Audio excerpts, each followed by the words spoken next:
All right, what is up, everybody? Let's get into it here. Welcome to another Thursday night Drums and Drams live stream.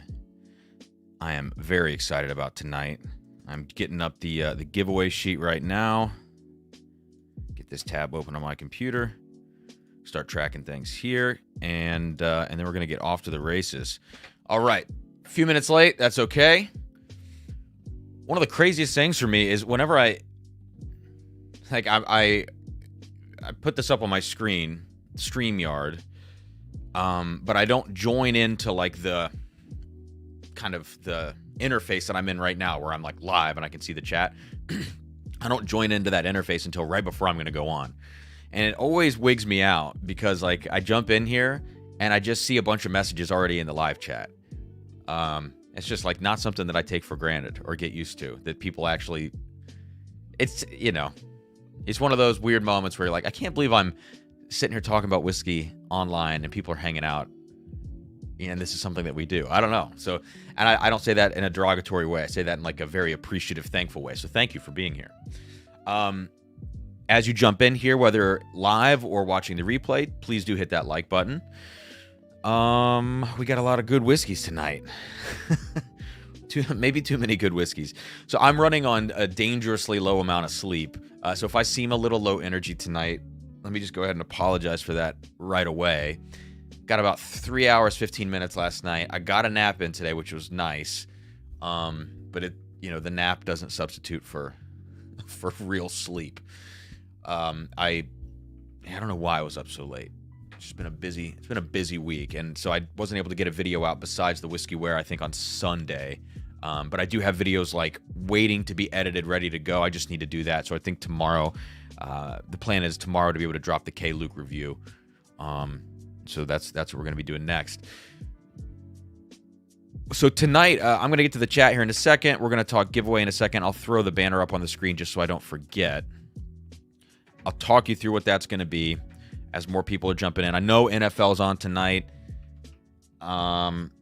Just, you know, kind of is what it is that we can't take a week off for the NFL.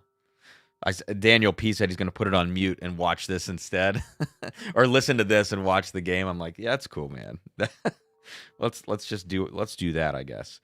I want to take the pinned comment down. We don't need to hear my own voice. Unpinned message. Okay, there we go. Cool. So tonight, first pour that I'm going to start with, I'm actually going to kill off the rest of this Maker's Cellar sample. I thought, let's just do one more little sip of this. I haven't had any whiskey yet today, so maybe not the wisest decision to start with this, but you may as well. Like, these sample bottles, I'll tell you what, I don't know how many hundreds of samples I have in this room. At this point, I have so much whiskey that I could drink for free, you know, in the room.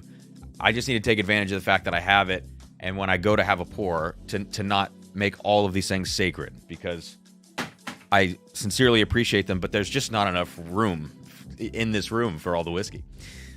What is up, Bourbon Retriever? We got Shredwood in here. Tom Snyder, I owe you a message. Promise, get back to you. I owe a few people messages. Speaking of people in the chat right now, everybody who I owed packages to from the last 2 weeks of giveaways, everything should have been delivered except for Paul P. For some reason, Paul lives in Tennessee, and there was a hang-up getting his package there. Things got to California before they got to Paul. They were all shipped the same day, so I don't know what's going on with that. Sorry, Paul. I'm not sure if you're in here. But everybody else, I've seen some confirmations like, hey, I got your sample, so that's good. What is up, Roy? Zach Butler, I see you. Jeff Perkins, cheers, guys. Dustin, Joe the Sample Guy. Of course, Amy's here. Amy got some samples. I just saw your email. Casey, what's up? Cheers, all. 7 from Russell Single Barrel. That's a good starter there. High and Wicked. I haven't had that one, Todd. Toshi Bake, what is up? Yeah, Cam streaming NFL. Let's hope we can maintain or retain some people over here. Gary Franchi, hey man. Joe, Daniel, David Sugar Kitty. Good to see all of you. Thank you for being here. Andrew, I got your message, man. Yeah, today I rented out my marimba to an organization today. So like I woke up, packed the marimba, drove it up, unloaded it, set it up for them. And then I had to go back at 5 p.m. to tear it down. And I took my sizable 3-hour nap today since I got no sleep in between that period. And then as soon as I packed the marimba up there, I got back home. It was probably 6 o'clock. I got a text from them, hey, can we have the marimba again tomorrow? Sorry, last minute request. I'm like, damn it, I could have just left it up there, you know? So I got to take that back tomorrow, which is fine. But renting things out is a nice little way of cashing in on it. It doesn't hurt. Thank you, Zach. I'll get to the Venmo stuff in a second after we talk giveaway and everything, but I appreciate it. Let me just say cheers, guys. Let me know what you're sipping on. I'm all pepsided up. Had some sushi. My jury duty money from a few weeks ago came in today, and I'm like, I didn't even expect this. I'm going to order a nice sushi dinner. So there we go. Cheers, guys.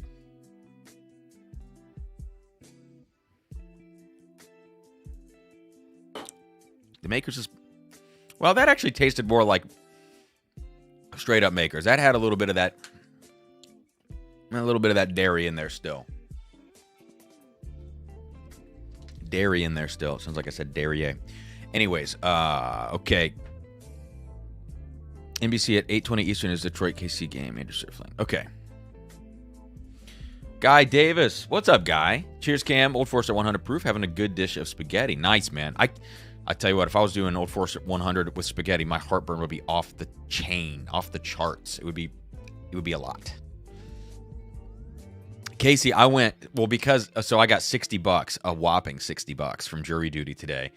I went all out. I went full specialty roll city, and enough to, sushi left over can be sketchy, but I went 4 specialty rolls, ate 2 of them, left 2 for my breakfast tomorrow. I love a sushi breakfast, a leftover sushi breakfast.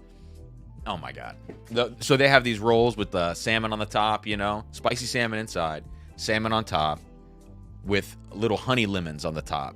Dude, that is a great wake me up in the morning. It's a little honey lemon, that little zip on the top of the roll. So I did that, and then I did I just all this crazy stuff. I don't even know what was on them, but it was really good. Oh, damn, Andrew, you went whiskey where? Oh, no. Sorry, bro. I totally missed it. Daniel, no. They upped our money for jury duty in Columbus. It went from 15 a day to 30 a day. So I only did 2 days.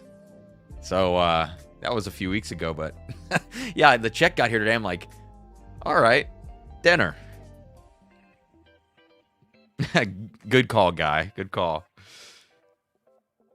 Austin Erickson, back after missing last week. On a plus side, I found 3 JD Distillery Series. Damn. Nice. Which ones did you get? Did you get the tequila, the pecan? I still have a sample of the pecan that I've never tasted. I said I'm going to take it easy tonight. I always say that. But tonight I'll probably do more smelling than I do tasting, just to be up front with you guys. Joe, on Monday I did a place called Sushi by Scratch in Chicago. 17 course. Okay. I was feeling it Tuesday morning. I bet. Holy crap, dude. I bet it was... That sounds awesome, though. I want to go to, I don't know if it's worth the hype or whatever, Alinea in Chicago. I've always wanted to go there.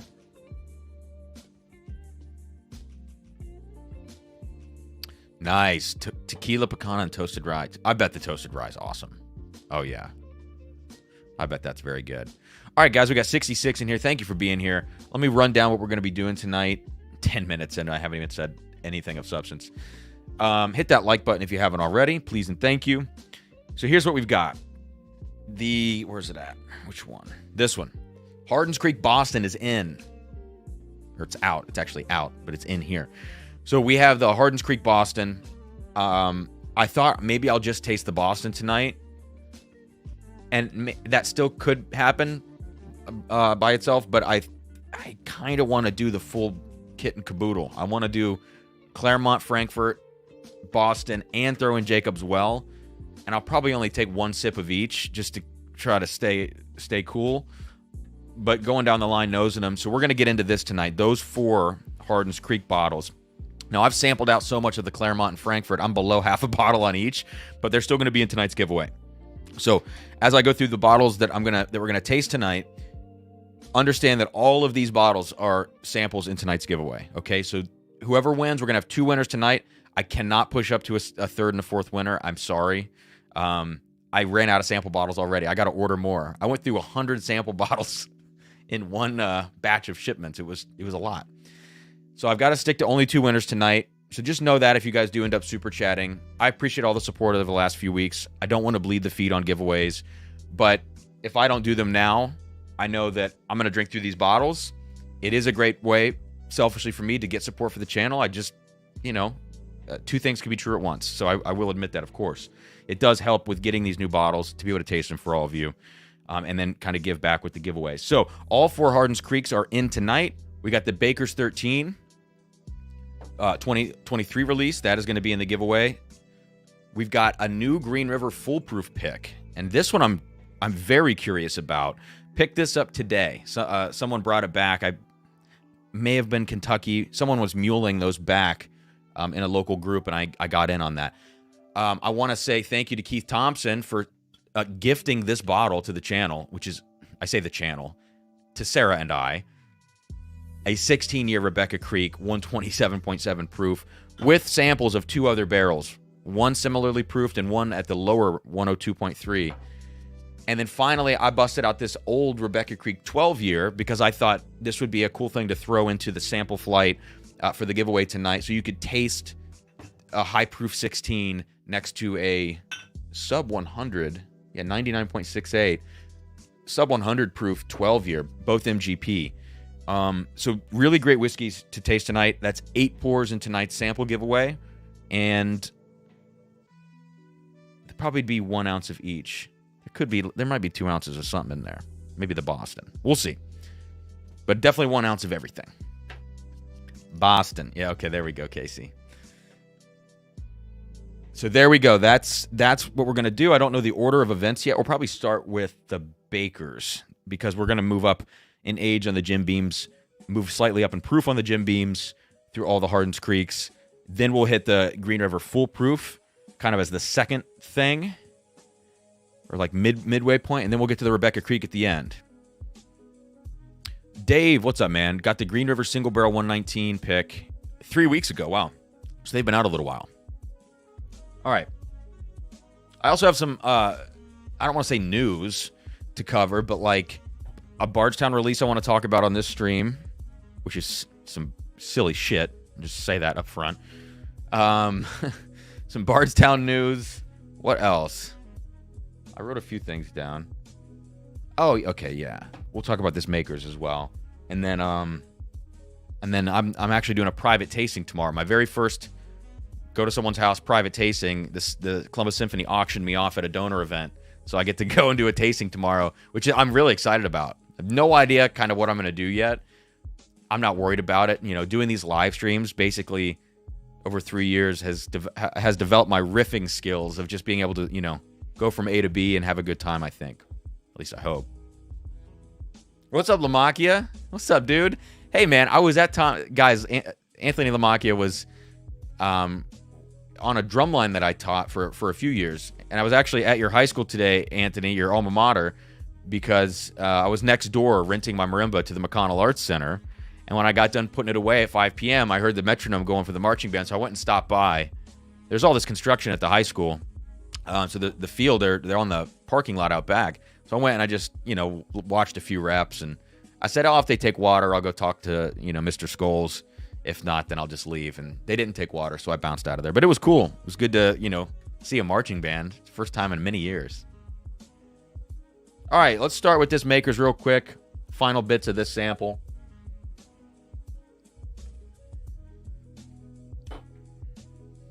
It's very good. It is very good. I'm getting like kind of a potpourri thing. I'm also getting a little urinal cake on this right now, so that's kind of strange. Anthony, I'll tell you in a second how this works. I forgot to even answer your question. I just got sidetracked. Oh, Joe, the Four Roses emails came out. Okay, I'll have to check on that. But yeah, I'm getting a little like potpourri and like urinal cake note on this Makers. It's good.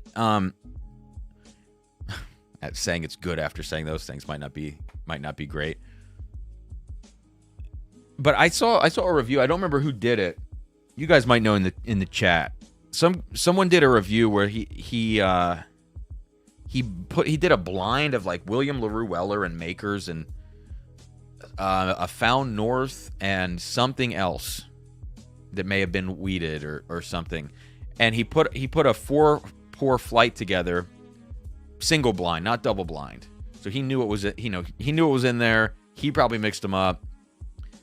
And he had makers beating William LaRue Weller, and I don't remember who this was. There's no way,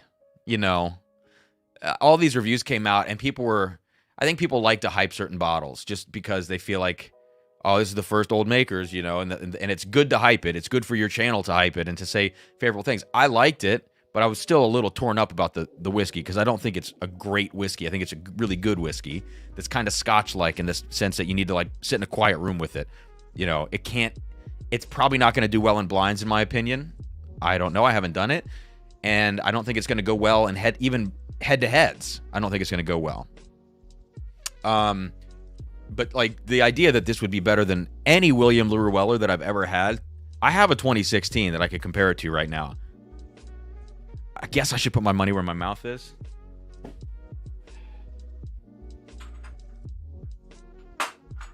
Hang on.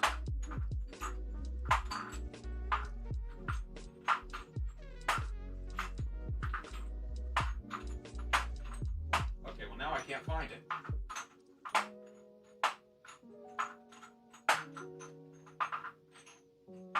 my goodness, come on. Toshi, I see the George T. Stag 09, but there it is. Now, I don't have any William LaRue 2022 left, but I do have a little bit of 2016, and I don't need to pour. This is probably, what, half an ounce? I'll just do a smidge, because all I have left of the makers is a smidge. Yeah, like one sip. But I just can't imagine that the makers would be better than a William LaRue. And I thought about making a whole video about it, of like, well, since people are saying this, let's do the comparison. Your drinking buddy, that's the channel. Okay, so I don't know him. And I've only watched one other video, and I can't remember even what it was. But I just felt like, and I'm not trying to talk smack at all. I just felt like there's no way.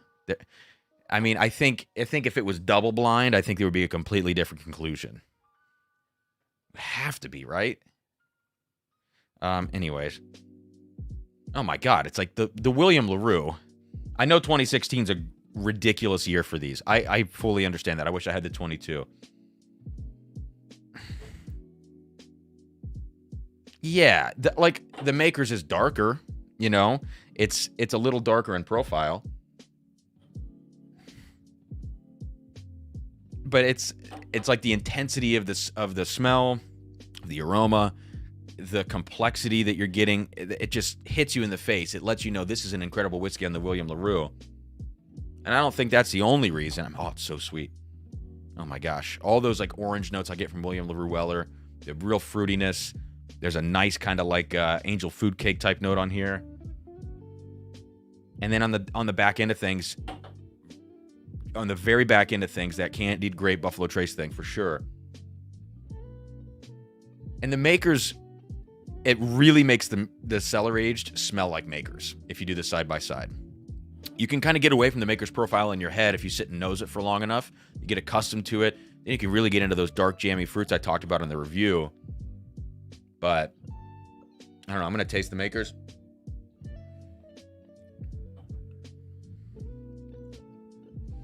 Yeah, it's like really easy going.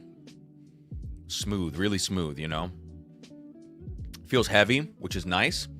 And the thing that I really liked about it in the review, I said the nose was fine, the palate was good, the finish was great. A lot of people are saying it's only like a medium finish. To me, yeah, in terms of spice, it might be a medium finish. But in terms of flavors actually lingering, it just stays a long time on the palate. And I love that about it. So that's 115.7. If I recall. I don't know what the William LaRue 2016 proof is. I would imagine it's higher than that.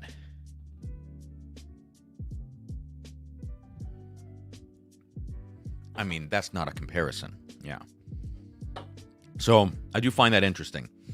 And I feel like a lot of these really positive reviews, everybody's entitled to their opinion on this bottle, obviously. But I think a lot of these really positive reviews, the secondary was dropping, and then it suddenly shot back up. And now the bottle's actually increasing in price, which I think is so dumb. Do not pay $450 for a Maker's Cellar Age. Please, please, God. Don't do that. Makes no sense. Yeah, Daniel. That's the only Trevor put Makers over William LaRue.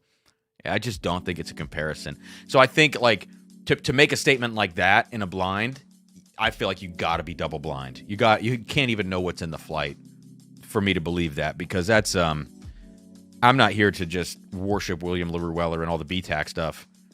Definitely not. I think there's, a lot of misses in there year to year. But William LaRue is pretty damn good consistently. Austin Erickson, I haven't had the new makers, but 2022 William LaRue was the best bourbon I've ever had. Granted, I haven't had a lot of big bottles yet. Yeah, there you go. What's up? Terry's in here. Jeff Wack.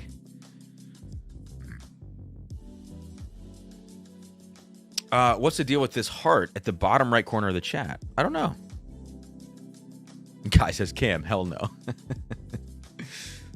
All right, guys. Sorry, I didn't want to beat a dead horse on this Makers thing. I just thought, well, let's do it at the beginning of the stream. So here's my last pour of the Makers now.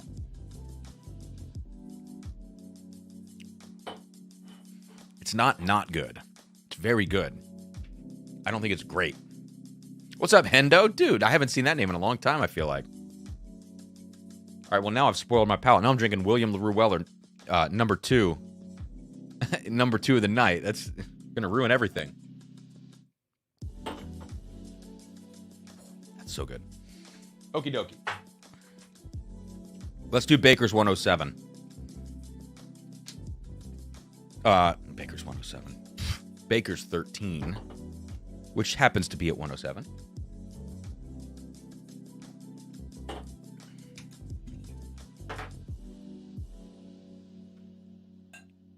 Let's get into this.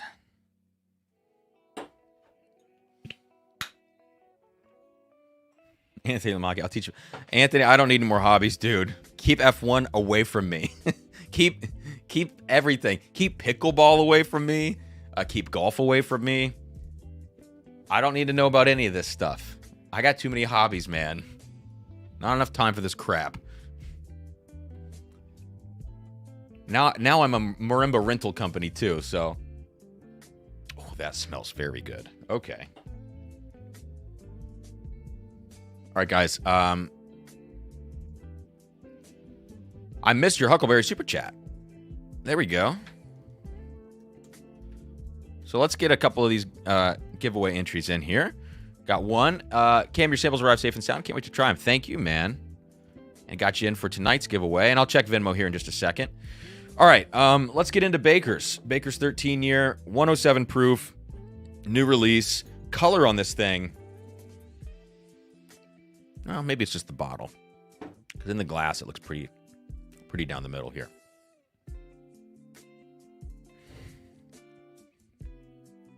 Hendo got into disc golf. Oh, man. Looks like fun, though.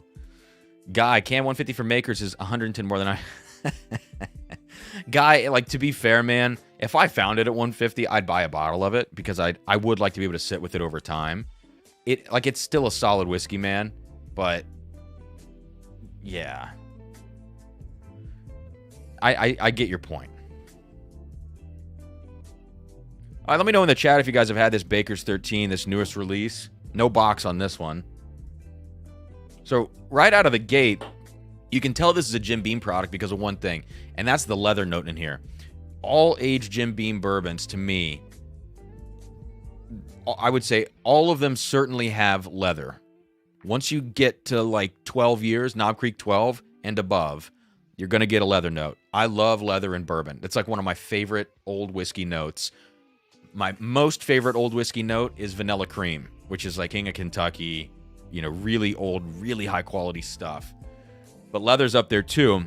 And then I think you can veer off with Knob Creek or Jim Beam products. You can veer off after leather and you can go really funky, which is when you start to get like sour oak, really kind of tannic sour oak. Or you can go a little bit more of like the fresh, spicy route while still being an old whiskey, while still having a nice leather note. Baker's 13. This thing, even though it has the same rye content as regular Jim Beam, correct me if I'm wrong, as Knob Creek, they both have 13% rye. This is 77 corn. Knob Creek is 75 corn, I want to say. Let me know if I'm not nailing that. So I think it's the same rye content. So the fact that this feels way less tannic, I don't know if it's barrel selection, if it's where they aged it in the rick house, if it's like lower floors or something. But it is 13 years old. This thing smells very good. It's like old Knob Creek, but without all the tannic oak, with a little more freshness and a little more spice to it. Cinnamon in particular. It's really nice. It's really nice. There's almost like a clove thing going on the nose too. Yeah, this is like a fall Thanksgiving type whiskey for me.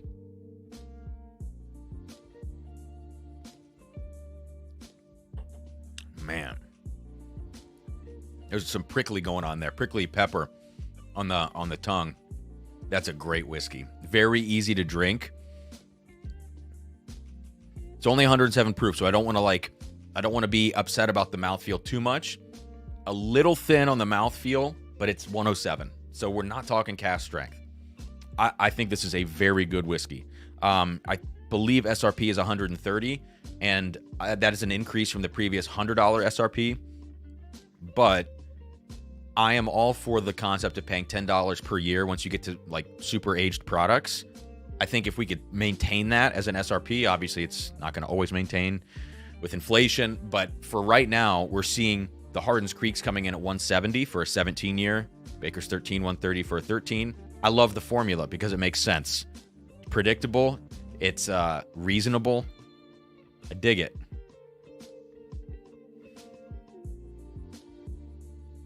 Andrew and Daniel talking about F1. What's up, Jay? What's up, man? Casey. Baker's 13 is fantastic. Hot after the first crack, needs some time. This one is not that hot. I think the 7-year for me I think the 7-year, well, I don't know. The 7 years are a real wild card bottle, in my opinion. It kind of straddles different profiles in the Jim Beam portfolio, and it's really hard in blinds to pick out Baker's 107.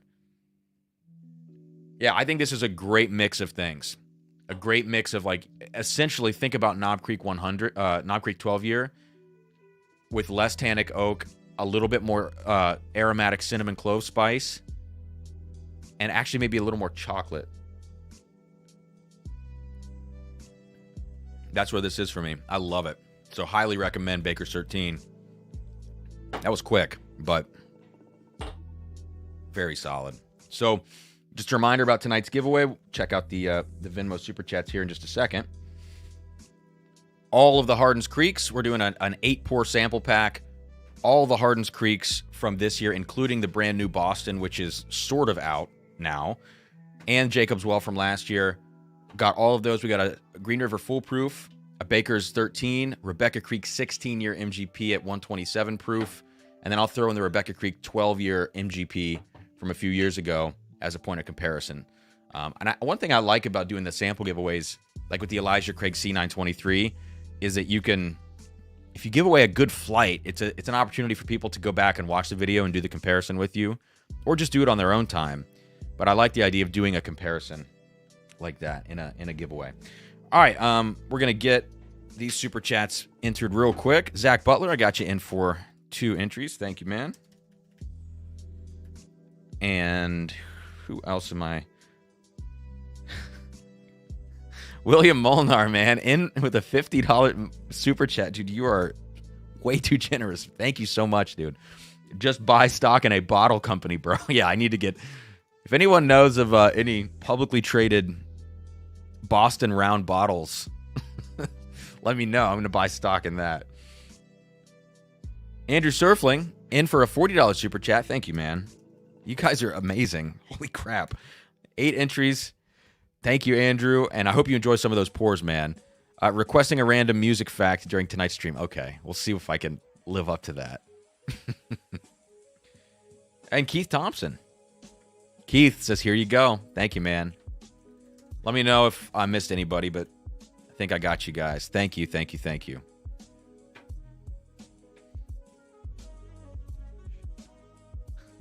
Who said that? Who wants me to say that out loud? Adam K. You know, I fall for things sometimes, but I'm not going to fall for that one. Whiskey Uncensored says, who dis? I don't know.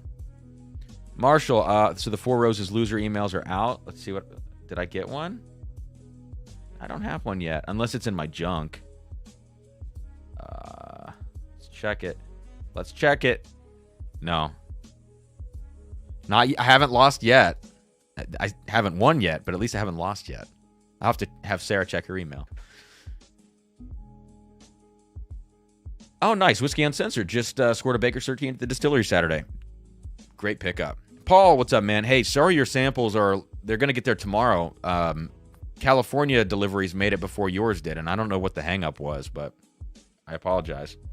I wanted you to have them for tonight.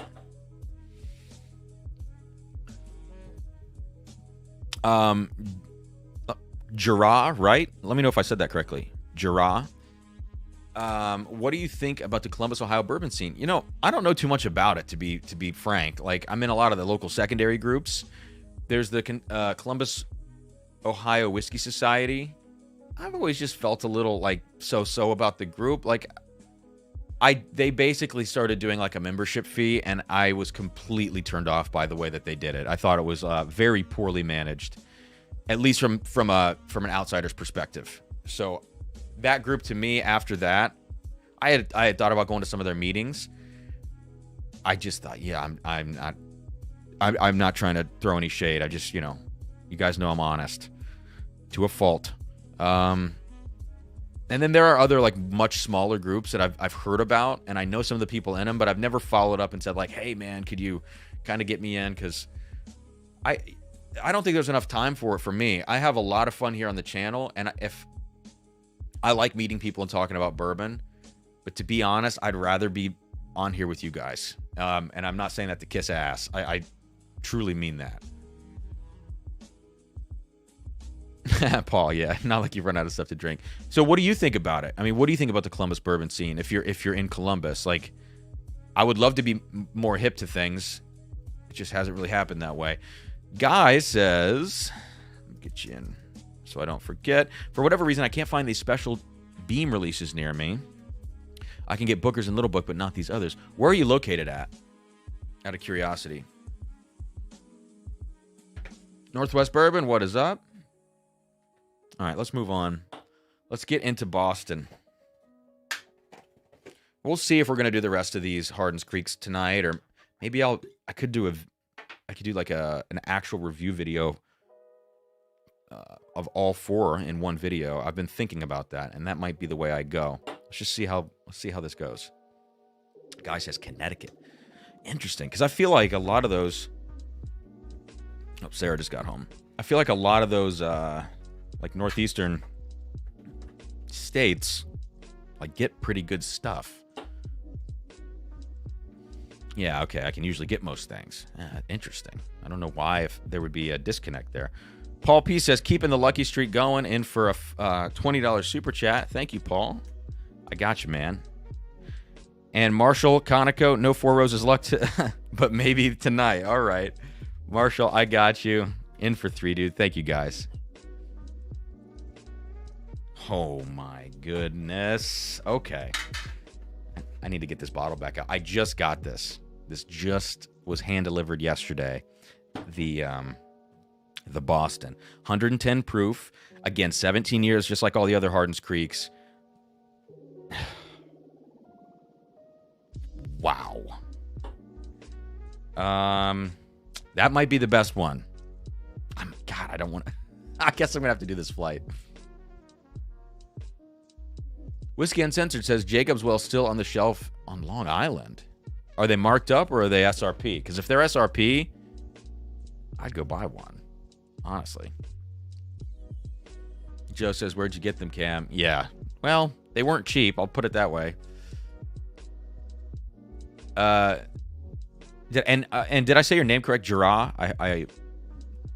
don't mean to be annoying about asking. I just want to make sure I got it. New, just started hunting in Columbus, and it's cool. I just try to meet good people and connect that way. There are definitely ways to do it. And I think the biggest way is probably through some of those Facebook groups. But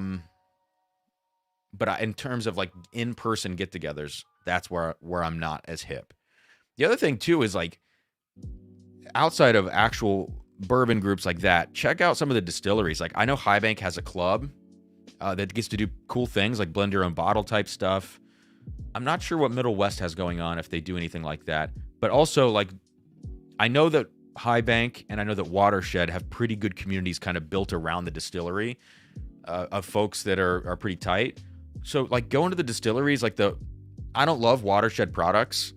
A few here and there are good, some of the single barrels, but the people there are really nice. And if you just go into the bottle shop and talk to them, and then the same goes as well for High Bank and some of their meats and stuff like that, and the little club that they've got. Check some of that stuff out. Bourbon Hound says Arizona's been getting all the releases early. Arizona seems like a good state for bourbon. I've seen some old pictures of like BTAC in Arizona. You know, those old pictures that always recirculate of like shelves full of George T. Stagg. I wish. Wow. Dude, this Boston. I mean, I guess it smells like a Jim Beam product, but it almost, this is going to sound real dorky, it almost transcends old Jim Beam. Because kind of like all of these old Jim Beam things in my mind, they all kind of end up at a same end point. When you start aging them crazy amounts of time, kind of all get to the same thing at the end. And in my mind, I would rather take really highly aged Heaven Hill over really highly aged Jim Beam, like most of the time. This is one where I'm like, this could blow out of the water some old Heaven Hill products. I mean, I don't even know how to describe this.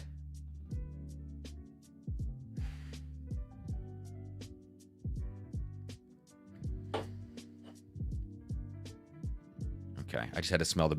Now, when I go back to the Baker's after nosing this, the Baker's has definitely got a clove note to it. So I feel confident in having said that a couple minutes ago.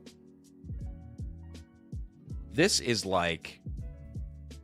On the nose, I would say it's a perfect balance of things. That's why I like it. It not only smells really good, but the balance. Like, there's nuttiness in here, yes. There's old leather notes like you get from all these aged Beam products. There's a ton of chocolate on this.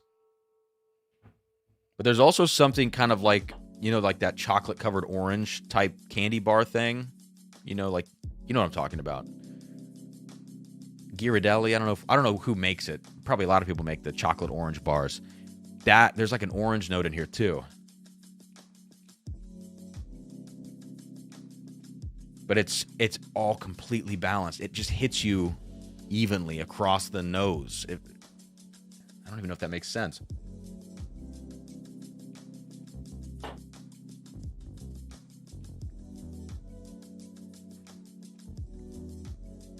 Wow. That is some freaking whiskey. Clay is in for 10. Got you, dude. Thank you for the super chat. Just good old me in for 2.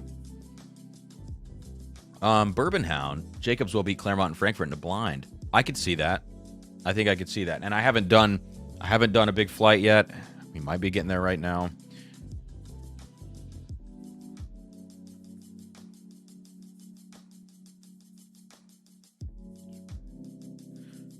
But Jay is cool. What's your favorite local distillery? My favorite local distillery is Middle West, without a doubt. Everyone's getting their Four Roses emails. I'm going to tell Sarah here in a second. Check your email. Text my parents, too. They're in Vegas right now. They got to check theirs as well. Andrew, I mean, I'm loosely a Buckeyes fan. I don't really care about football, to be real with you guys. I know that's probably sacrilege. Steelers fan by birth. My dad's a Steelers fan, so...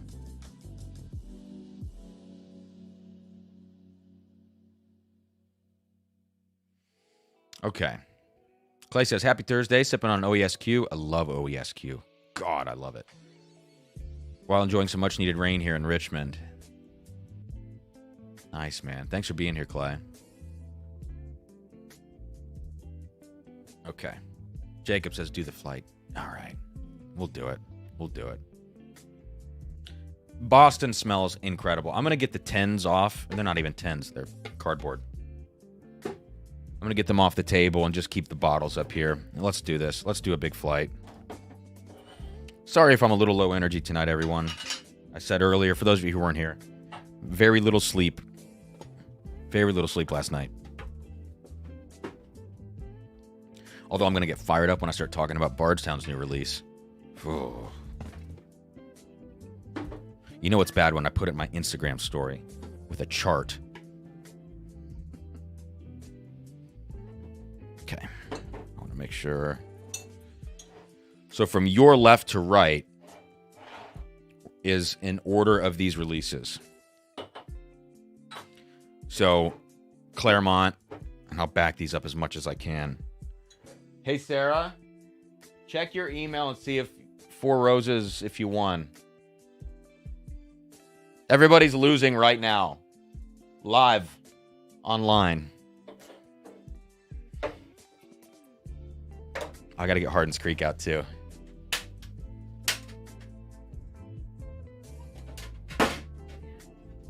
I don't have anything either, so maybe we just haven't lost yet. It'd be nice. If I win, do I get to pick it up? You have to pick it up. I don't know. They give you like a 2-month window or something. It would be nice. That's the only lottery I've ever won. Four Roses Distillery Lottery. Okay.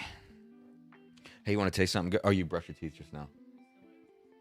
Well, let the mint wear off. Come back in a bit. Okay, here we go. What? It's okay.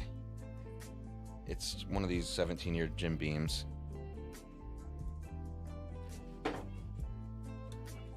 Okay.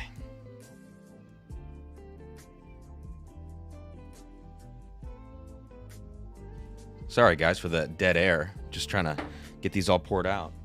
I think we got a kitty in here. A kitty and a wife.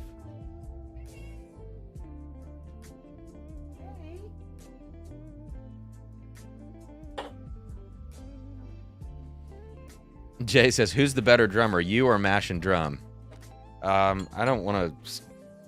That's just a recipe for disaster to talk about that. I play the triangle better, I can tell you that. That's all I can say. Everyone says we should have a drum off. All right. Hello? You want to say hello to these people? She wanted to smell anything. Say something. Say something. All right. All right, let's go. All right. All right, that's our family visit for the evening. Yeah, Casey says, nice of Chonk to give you a high five. No, that was almost bloody hands.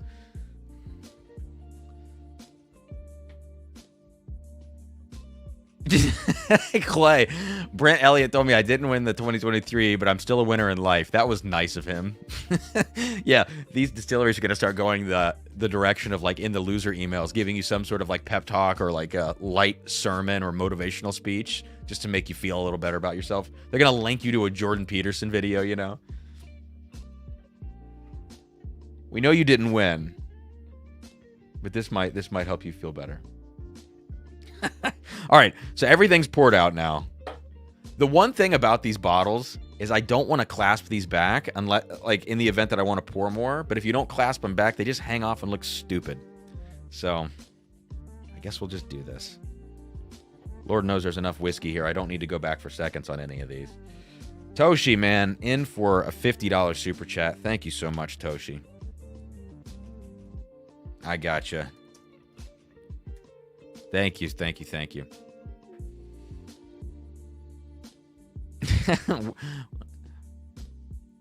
Man, let me have hope. Let me have hope. And Lido dropping a bomb here too, man. Steak and peated scotch Not in theme, no, but that's a great combo, man. You know what? Peated Scotch has some crazy combinations. Lito, thank you for that. I got you in for 10 entries, man. I appreciate you. And I appreciate those samples you sent. That Macallan Oscuro is awesome. I don't smoke cigarettes, but I had Ardbeg and Camel Blue. Pretty good combo. This was like 3 years ago. I remember doing it. I had a Camel Blue with Ardbeg at a bar, and I was like, this tastes great.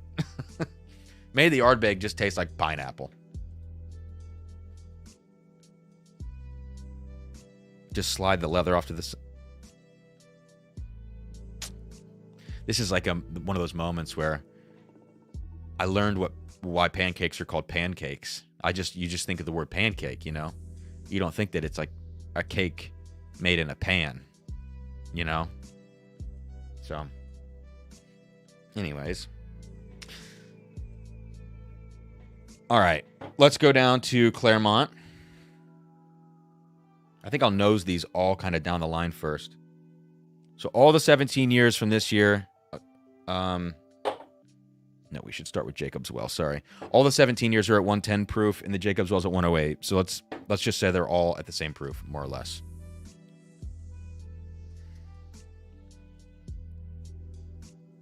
Jacob's Well has a really nice cherry note to it. So everything I talk about in this flight right now, keep in mind, we're between 15 and 17 years. We're all Jim Beam right now.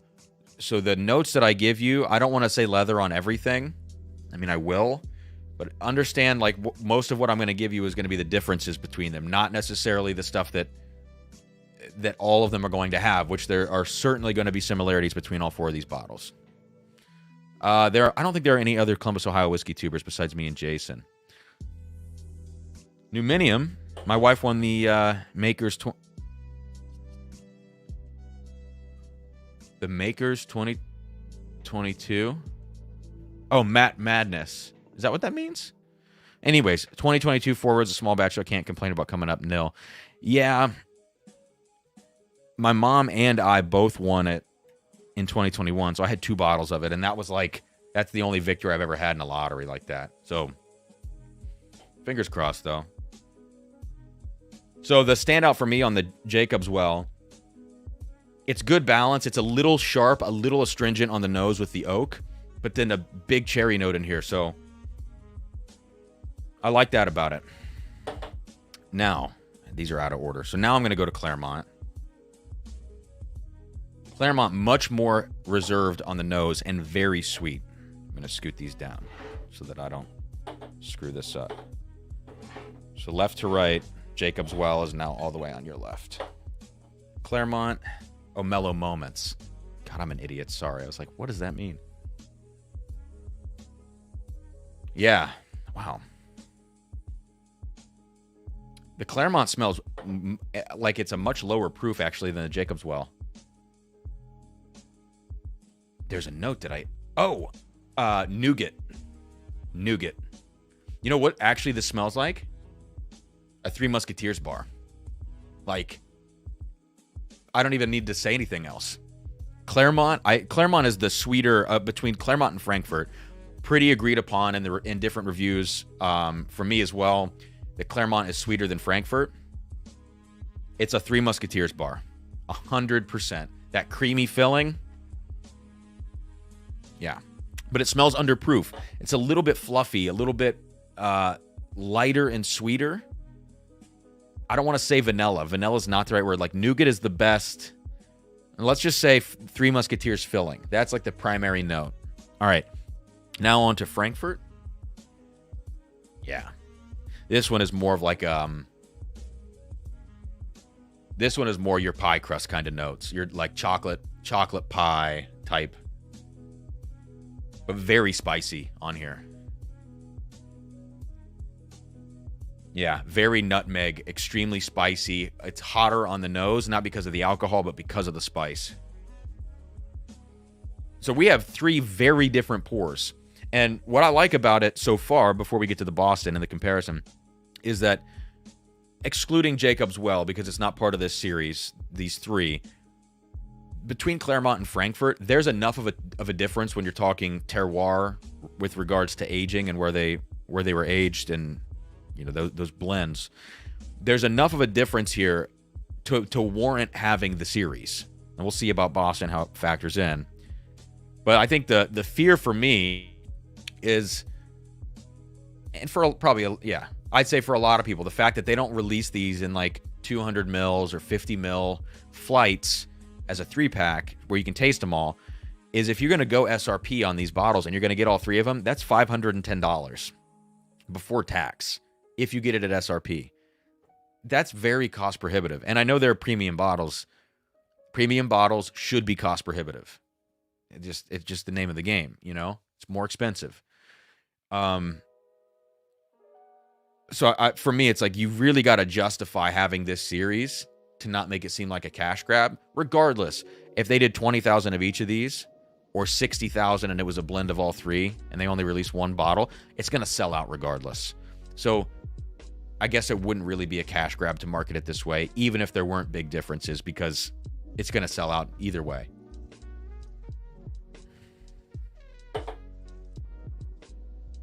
It's remarkable how much spicier Frankfurt is. And I think Freddie No said that this one he was quoted as saying it's the wild card, Frankfurt. It's hard to figure out what that reminds me of on the nose. But I'll give you spicy pie crust being the differentiating note. We'll stick with that for now. Now on to Boston. Oh, dude. It's not even a question. You always got to wonder in a 3 series like this, such as with this one too behind me, the Maryland Heritage Series Rise, Mount Vernon, Sherwood, Sherbrooke.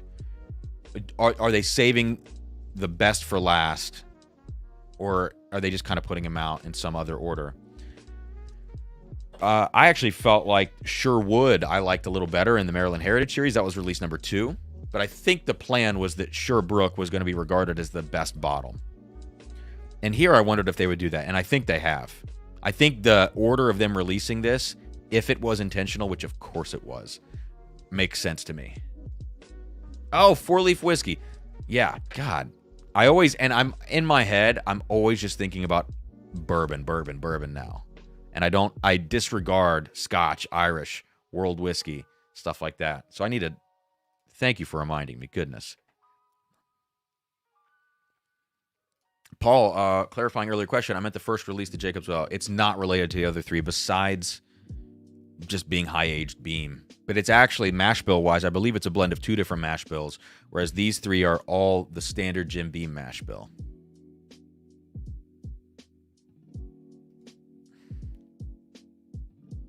So what makes Boston nice here?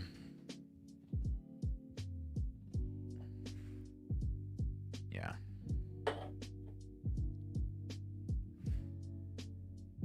It's the density. Boston is like humongous notes on the nose. Sticky sweet. It's jumping out of the glass way above the proof of the other 2. Frankfurt comes out of the glass a little hotter because of spice. Claremont comes out of the glass even under what I would imagine 110 proof would be because it's just so sweet and kind of creamy. Boston is jumping out like 120 proof on the nose, closer to that, and not in a proof way, not in an alcohol way. Just, it's so full flavored. In my mind, this is, this has got like some Heaven Hill 17 notes to it. It's not quite that proof. What was Heaven Hill 17? 118.4? I can't remember. This really reminds me of Heaven Hill 17. Where you're talking like just sticky caramel syrup, chocolate syrup, like all syrup sweet notes. Chocolate caramel, pecan pie filling, which is a note that I love. Like if you get something that smells like the inside of a pecan pie, with that kind of density to it. Oh my goodness, guys. This is a whiskey of the year candidate right here in my mind.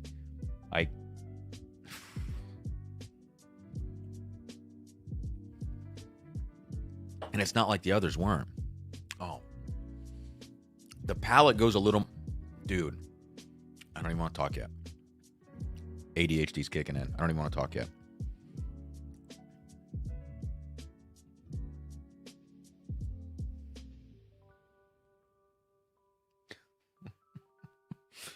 James, I see you.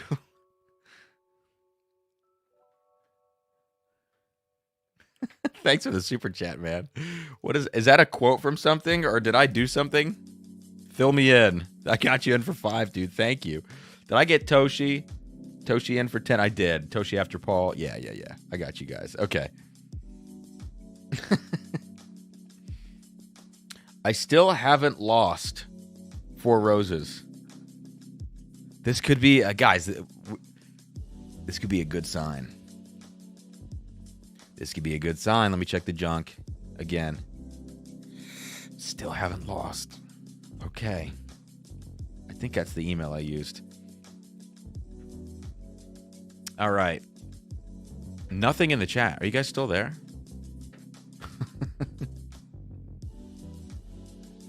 All right. As I go back to Jacob's Well after tasting Boston on the nose, Jacob's Well smells like Sprite. There's like a citrus thing in here.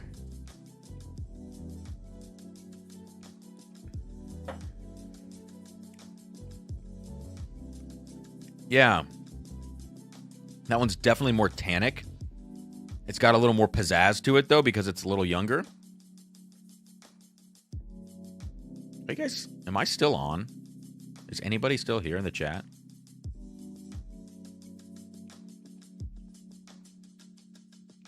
I feel like no messages have come through. Oh, here, driving. Oh, I'm frozen. My chat on StreamYard is frozen. Because I'm looking at it on my phone right now. Oh, crap. How am I going to unfreeze this? Can I refresh the page? Let me do this. I said test. I can see my own chats. Oh, that's wacky. If the stream goes down, I'll restart it. I think I can hit the back button, though, and come back in. Hang on.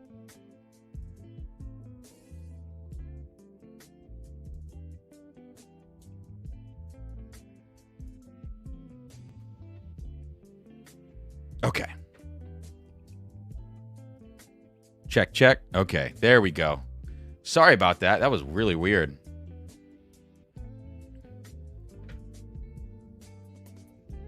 Wow, there was a lot that I missed. It froze like way back at Paul P's comment about clarifying the earlier question. Andrew Surfling, a candy bar the world could live without. The Three Musketeers. Ah, stop it. I love them. I love Three Musketeers, man. I haven't had one in years. Joe, way better than watching the Detroit Lions. That's funny.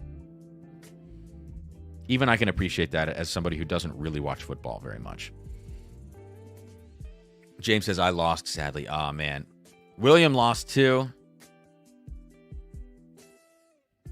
James, like I said, I see you. There we go. All right. We are back.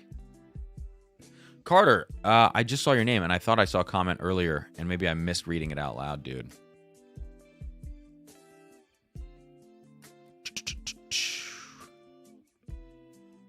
What else? Let's see. Yeah, and I don't have a live count number on the stream right now either. It's weird. Weird that it's acting up so much on my end.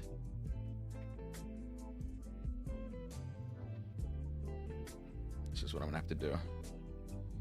I'm going to have to just put the chat up in my phone and follow it there because it says audio's off. What is going on with the stream, man?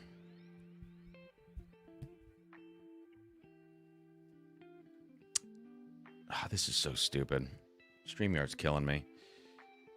Sometimes they have glitches in this program that like many of us use. So if you see me on my phone, I'm not texting. I'm reading the chats here.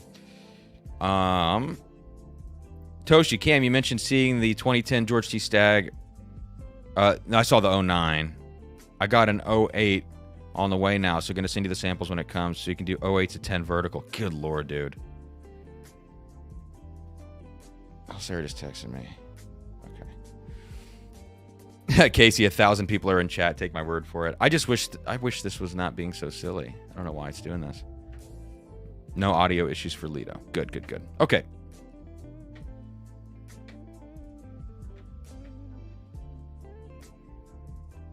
I'll keep this over here.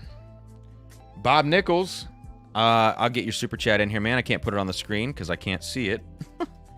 But I got you in for 2, my man. You say, Cam, you kick ass with the giveaways. Great pours. Thank you, Bob. I missed that before Lido. Sorry about that.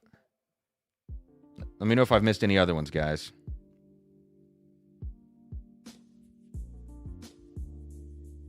Okay. Let's go on to the Claremont on the palette now. Anybody watching the replay, I apologize. I mean, I apologize to people on here right now too, but Claremont is very good. The one downside to Claremont, it's super sweet. This is the Three Musketeers one. It's super sweet, and on the palate, definitely more vanilla than the others. It just falls off quick. This drink's like 100 proofer, not 110. Frankfurt.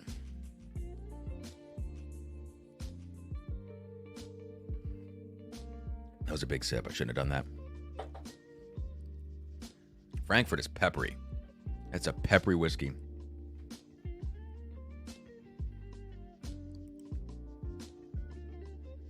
Yeah. Peppery and a little more chocolate on this one. Yeah. This one is like, it's almost like hot fudge. It's almost like a dark chocolate / hot fudge. Really dark, but also much more spicy. So this one kind of pushes the ends of the high end of spice and the low end of like dark notes. Pushes it out. Claremont is more down the middle sweet. Jacob's Well, more of that cherry, a little more youthful, a little more astringent, tannic. And then Boston back to this one. Guys, the nose on Boston is like Michter's 10 level nose for me. It's close. It's really close.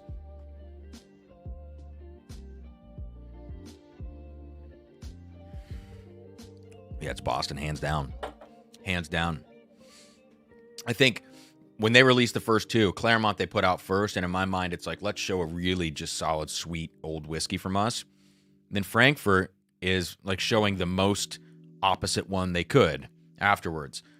And I think that's smart because it probably, for them, they were trying to show the differences being big enough to justify these releases like I was talking about. And then at the end, you put out Boston, and that's just kind of putting it out on the table. You know, it's like, here we are. This is old whiskey from us. Very good. So if you see any of these three, I say buy it, up to 200 each. If you see all of them and you have the choice, Boston.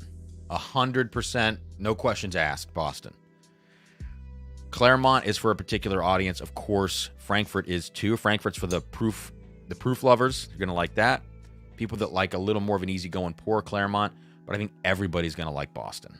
This is like, I don't have any Heaven Hill 17 left, but my mind immediately goes to Heaven Hill 17 on the nose.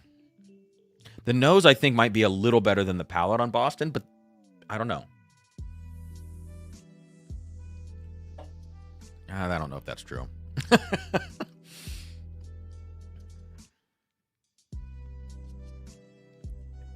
Man. Go for a Boston, guys. And look, if you are a person that pays secondary, I'm not encouraging it, but if you are a person that pays secondary and you have all of these like hovering around the same price, go Boston. Jerry says, is Boston a back it up? Oh, yeah. Oh, yeah. And if you can back it up twice, send me one. It's so good. So good. All right. I need to make sure I have all messages on that I'm seeing in the chat on my phone. Good. Here we go. Please, if you're hanging out, hit that like button. Let me check my my Venmos here. Oh, Daniel Patterson in for 2, man. Says getting me excited for Boston. Thanks, man. How's the NFL going tonight? How's the sports ball? Actually, I hate when people say shit like that. Sports ball. It's like, just say you don't like sports, you know? Okay, so this was a very fun flight. I'm very glad I did this. And I'm going to keep Boston out. Actually, maybe we'll do should we do a super blend? Let's do like an even blend of all 3 of the new ones, not the Jacobs Well. Got to top the Boston off a little bit. Well, yeah. Got a little extra Frankfurt hanging around. Okay. We're going to do this super blend. Guys, I still haven't lost the 4 Roses giveaway. Has anyone else not lost? Maybe they're waiting to send the winner emails. That's what I'm going to tell myself. All right. Super Jim Beam 17-year blend incoming.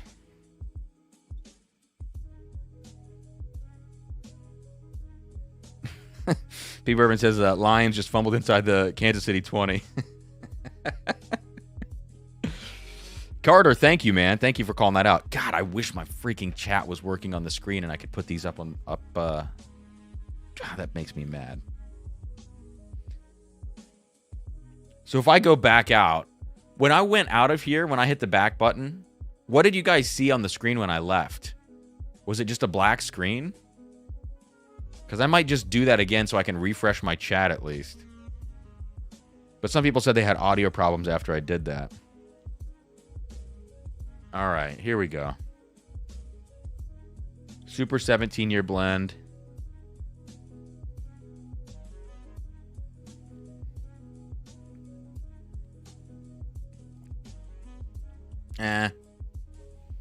It's fine. I feel like sometimes when you blend whiskeys together, you just shoot them together, you know? It almost shocks the whiskey. And then it just comes off really hot and aggressive and weird. Like the nose of this is just immediately hot.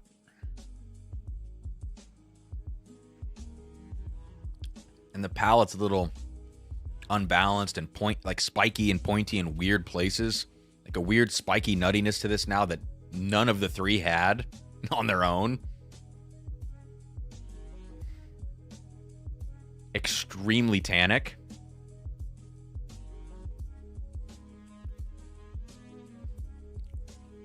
Yeah, that's not the answer. Don't blend those. Buy Boston. Yeah.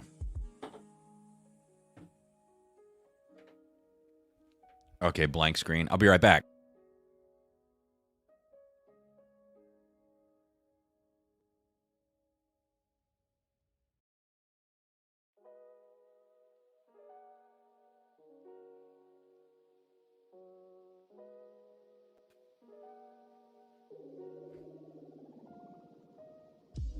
Come on. Work for me. I think it did update.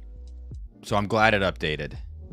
But I think the live count is still not there and I'm not getting any new chats. So that sucks. We're just going to roll with it. Roll with the punches. And maybe I'll see if there was like a StreamYard issue or outage tonight after the fact. Okay. Yeah, Joe asks, has anyone had the Old Forester birthday bourbon 2023 this year? I'm also curious about that. I actually have never had a birthday bourbon besides the blind sample of 2012 that Matt Porter sent me. I always say this, so sorry if you've heard this before. I love the 2012, but just like anything from 11 years ago, I've got to wonder, you know, how similar today's bottlings of it actually are to that. You know, I've had the opportunity to get it at bars and stuff, but I'm not willing to pay $75 a pour for birthday bourbon. It's just Pappy 15, maybe. And I'm not like a big Pappy hype person, but after tasting the sample that Daniel sent me, which I still have, I still need to shoot a video for that sample. Sorry. I realized the hype on the 15 is very real. It is an excellent, excellent whiskey.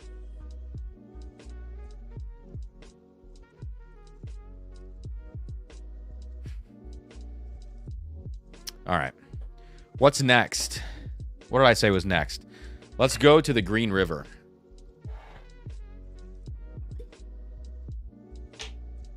Oh.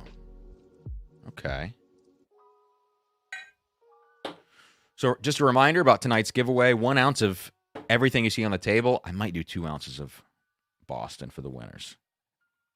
Yeah, I could probably commit to that. 2 ounces of Boston to the winners because it's a great whiskey. So 1 ounce of everything, 2 ounces of Boston, and let's say 2 ounces of the Green River as well. Just so I can fill out. Those are bigger bottles, so I can fill out the boxes. Since I'm only doing 8 pours instead of 10, I usually try to do 10. We're doing 8 tonight, but you're still gonna get 10 ounces of whiskey. So there you go. And 2 of those ounces for Boston are ridiculous. So, Green River full proof, which means 119 proof is the proof that it must enter the barrel. If they're labeling this full proof, I don't know where this barrel is from. I don't even know the person that muled this back. I don't know what state he was in. I should ask him. But it says C and EG number 1. The barrel is called Spooky Good. So, I don't know. There's no age statement. So that's it. 119 proof single barrel from Green River. Oh my gosh. William Molnar. Dude, what are you doing? You are incredible. William Molnar sending in another Venmo super chat. 10 more entries. Dude, thank you. Goodness. He says, mail day this Saturday. Foursquare Detente. 10-year ex-bourbon and export. 11.5-year Elijah Craig 94 proof pick. And a Knob Creek 15-year 9-month 27-day pick. Dude. That is an awesome mail day. Those, you know what can be deceptively good are those low-proof Elijah Craig picks at 11 and 12 years old. When you throw some water in those with the right barrel, and you do those picks at 94 proof, some of them are very good. I have an 11-year Liquor Barn pick that's crazy. Oh, Cox and Evergreen Liquors. Oh, Matt, dude. It's Matt Goodrich. Matt, you're the one who hooked me up with these, man. Have you been in the chat before and I just didn't recognize your name? Because if so, I am so sorry. Oh my! And today, dude, you can look at me now. This is how I was this morning when you gave me the bottle. I have not showered. I am a mess. I've been running around doing errands all day, and it's been a rough one. No sleep. I walked up to Matt's front door Louisville, Kentucky. So it's from Cox and Evergreen. Okay.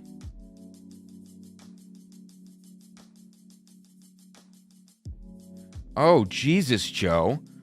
Your wife made cocktails with your birthday bourbon? Oh, man. I'm sorry. Matt says first night. Oh, wow. Okay.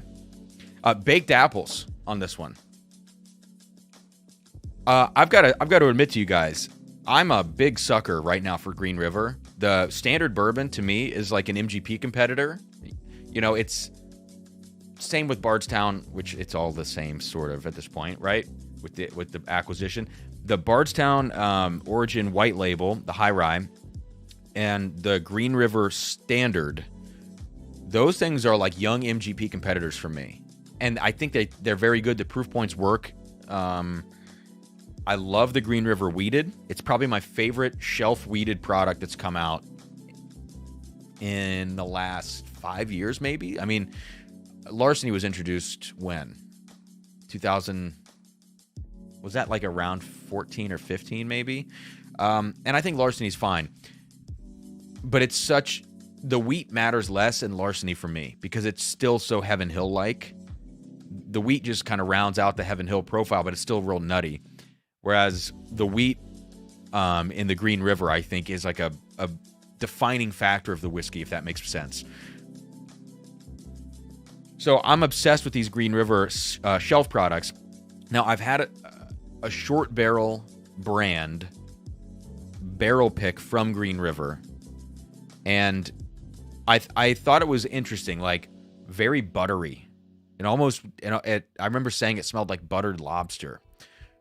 Really buttery, really cinnamon and aggressive at whatever proof it was. This has a little bit of that buttery note, but it's also extremely apple forward. Baked apples all the way, which reminds me of some MGP products. Specifically 36% rye MGP. It's nice.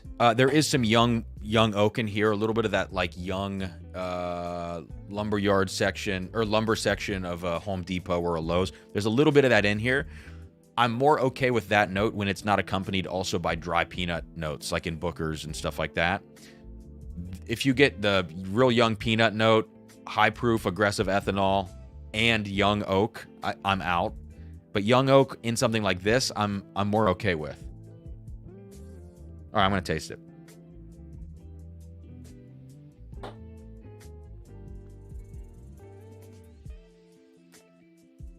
Oh, that's really sweet. Huh. It is, it's like candy shop sweet, actually, on the palate. And that is not something I would have expected based on the nose. It almost has a, I called this note last week on something. Like cheap icing, cheap frosting on like store-bought cookies or store-bought cake. It almost has like a frosting note, vanilla frosting note to it. But not on the nose for me. The nose is all of that baked apple, young oak, humongous cinnamon, a little buttery.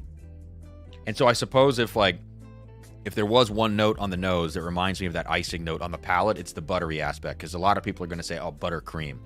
Yes, you could make the case on here for that. This is very good whiskey. It drinks over 119 for me. It is a little bit of a hot whiskey because it's probably pretty young. But I would say if you guys see some of these single barrels, and if you have any level of trust in the store, I would just go ahead and pick it up if it's at SRP. Matt, I think, what was this, 70 you said? So SRP was probably what, 60 or something? If it was 70 for you, plus tax, probably a few bucks extra. 60 or 65 SRP, I think that's a fair price for this.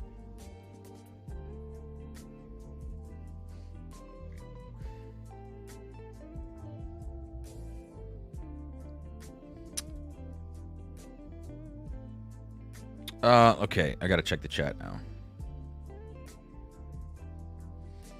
Man, this is the vanilla, the kind of young vanilla icing, very sweet candy shop note is lingering, even right now, well after the finish. 65 before tax, says Matt. Okay. Matt, what did you think of this, man? I like it. I think similar to the Bardstown products, I believe there's a lot of like aging potential to this. Like, let's say that this is 5 or 6 years old. I would love to see this at 10 and see what it's like. Same with the Bardstown, particularly the high rye. I was not a fan of the Bardstown Black Label bottled and bond weeder. I said it had a gasoline note to it. I will stand by that. Every time I taste that whiskey, I get gasoline on the nose. I get lemon oil, gasoline. It's weeded. It feels too young to me. I think weeded bourbons need more time in the barrel. So I think the Bardstown Origin Black Label is at 6. I think it needs to be minimum 10. I would love to try it at 10, but that's not the upper echelon. We have a rye bourbon, like presumably this Green River is. At 10, this is probably going to start to really shine, not get into its window. Matt says, haven't tried that one. Had a single barrel from... That's right, you said that. It was a bit hot, but has right. Yeah, this one is definitely a little hot, but the flavors are there. So Carter says, Green River over Bardstown Bottled and Bond. Are you high? Did I say that? I mean, well, the Bardstown Bottled and Bond, okay. If you're not just talking Origin Series. If you're talking Black Label, yeah, I don't like it. I'm not in it. If I had to choose Green River versus Bardstown White Label, I would go Bardstown White Label. I like that high rye mash bill. Casey says, how spooky is it, though? when I saw Spooky Good, I was like, I need there to be, I need fall to be here. I don't know if anyone else feels this way. It's been too damn hot. I need fall. And so I'm like, spooky good. This is right in line with what I need right now. You know, this seems like the right thing.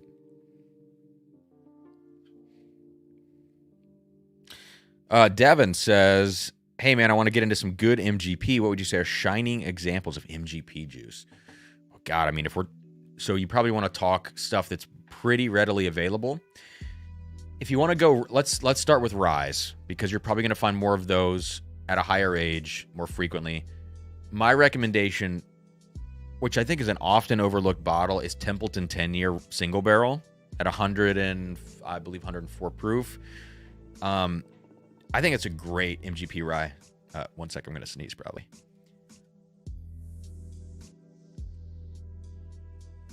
Okay. So Templeton 10-year for me. What other ryes? Let me look. Oh, any Sagamore. Any Sagamore rye barrel pick. That's just $60. Buy it. And especially the Sagamore 8-year rye. So that's probably good on rye. So then let's move to bourbons. If you're going to go bourbon, your best bet is to look for barrel picks, I would say, in terms of availability, unless you're waiting in line for stuff. So what kind of MGP barrel picks are coming out that are pretty decent, guys? You know, Redemption, another batch of Redemption ended up dropping.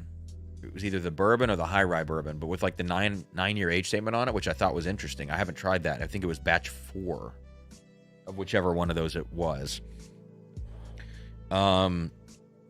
Those are solid if you can find them sitting around. It's probably pretty hard at this point. I'm just looking behind me. I don't know. What do you guys think in the chat? Clay says, how about Remus? Remus repeal. So if you want to go repeal, Remus Repeal Reserve, batch 6 is a pass.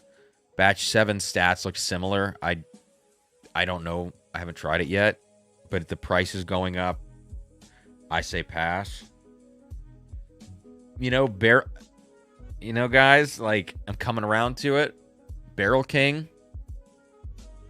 You get it, you get a Junkies pick or a Matt Porter pick. Some of these Barrel King picks are actually pretty darn good.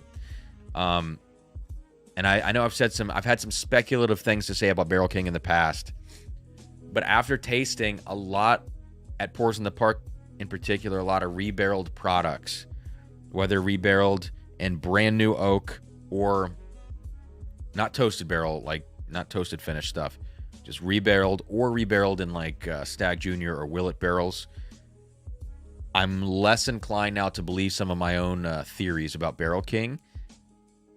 Although, who knows? But it was good. Nashville Barrel Company. You check out some of their bourbon picks. Some of those can be very good, but you got to make sure it's MGP.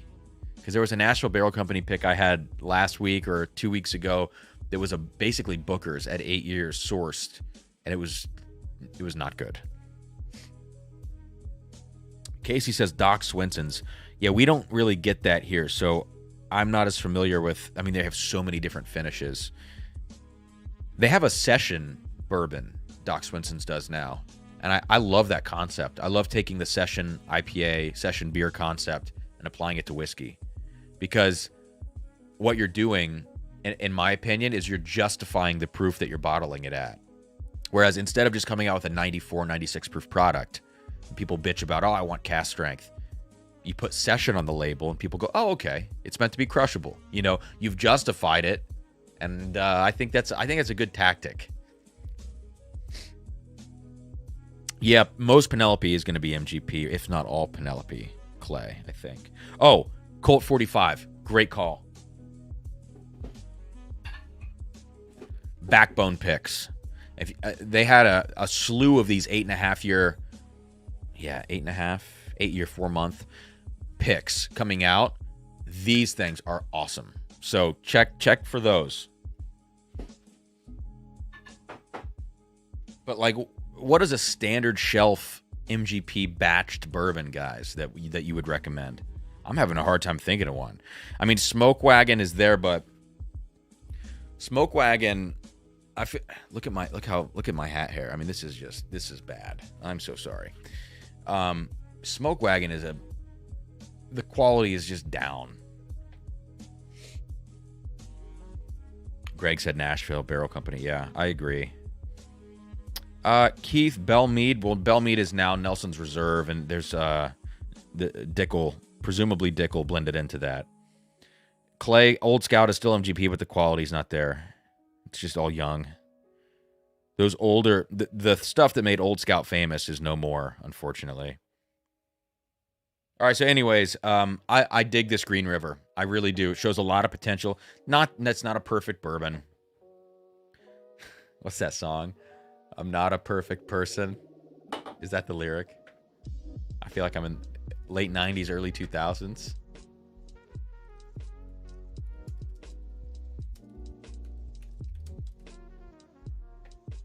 The Reason by Hoobastank. That's what I thought of. It's not a perfect bourbon. I'm not a perfect person. Yeah, my best recommendation in terms of barrel picks would be Backbone. Balancing availability, good age, good price. Traverse City, says Casey. Interesting. I haven't had any of their stuff recently, so they sent me their batched bourbon and batched rye MGP cast strengths. I wasn't blown away by either one of them, and that's why I never reviewed it. Joe Dickinson says barrel. I'm so much less enamored by barrel now. The pricing, I don't know. Steve, Copper and Cask or Cooper and Cask? I don't know which one it is. But I haven't had any of that stuff. Colt 45, Fox and Odin. Where'd mine go? I just moved it. There.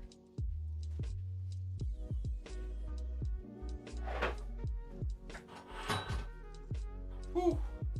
We almost had a disaster, folks. Oh, goodness. Okay, Fox and Odin. So this is 99 proof, batch 1. And I want to say 8 and 15 year blend. They don't state it on the label, but they do on the website.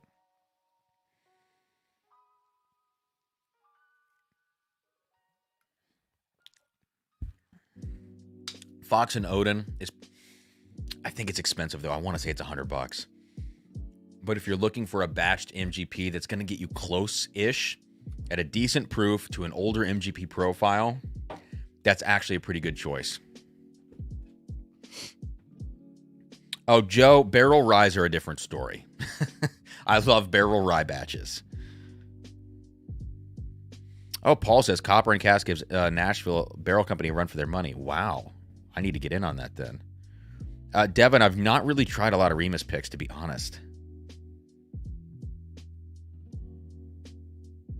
Keith, I haven't had the double oak Fox and Odin. I can't imagine I'm going to be a fan since it's double oak, but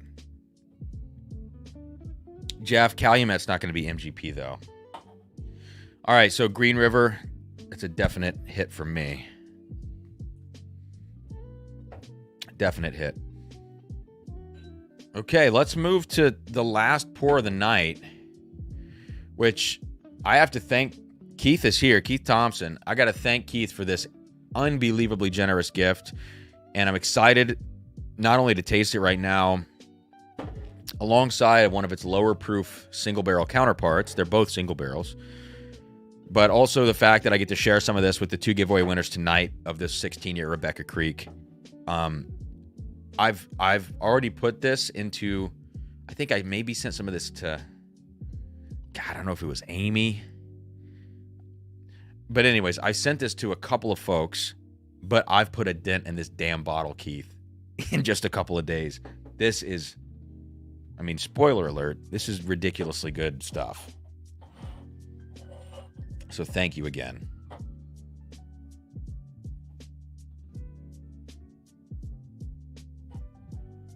Okay. Casey, I have a batch 5 of Fox and Odin. Haven't opened it. Clay, how about James Pepper 1776? Haven't had that one. I also appreciate the Stellum Black Label. Yeah, I have not tried the Black Label Stellums. Joe, yeah, this is it. So, Joe, I sent some of this to you then. I must have sent this to... If I sent it to Joe, then I sent it to the other folks that won on that live stream. Because I wanted to send it to a few people. In the hopes that you would, you know, possibly sip it along with me, or maybe not. You can drink it on your own time. It's up to you. So, okay. I did send it to you guys. EBA 101 Boxing says, yeah, I got a sample of that. Okay. Casey, I know nothing about this, Rebecca Creek. And so let's talk about it now. 16-year MGP. It's a 21% rye bourbon mash, 75-21-4. The color is stupid dark. And it's got a little red orange to it, but mostly it's just dark ass bourbon color. You know, it's not like dusty ruby tint so much to it. It just looks like crazy dark bourbon. 127 proof. I need one more glass for the lower proof. The lower proof sample I'm going to put next to it is 102.3 proof. So 25 proof point difference.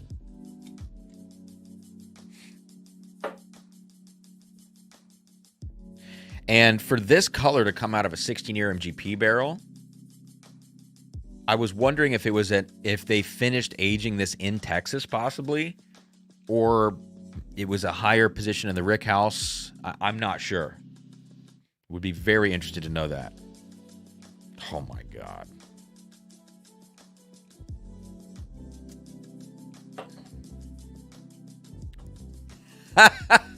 Keith. Okay, man. Keith, I take it back. I take back everything I said. Tim Tam Slam tasted a New Holland single barrel bourbon. Their stuff is very impressive. Very impressive.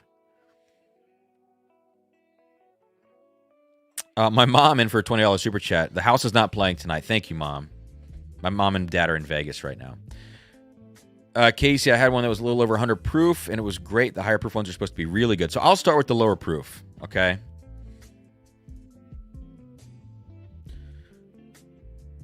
Chris says, pre-COVID, they sold 12-year MGP, which is this, at Rebecca Creek. So I guess it's been aging there for a bit. And this is at 99 proof. God, I may as well just pour this out, too. Ugh. I don't have a clean glass on the table.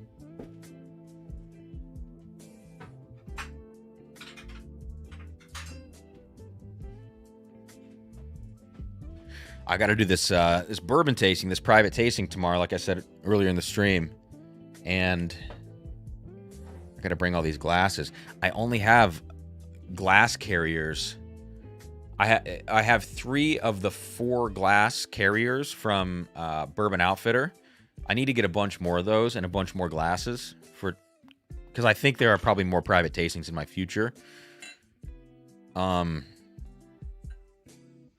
I can only bring 12 glasses that way. There's going to be 6 people waiting for me there. I'm coming as 7, and then our VP of development for the symphony wanted to come as well, which is going to be cool. So we're all, in total, going to be 8 people. In a perfect world, I'd love to have 3 glasses per person.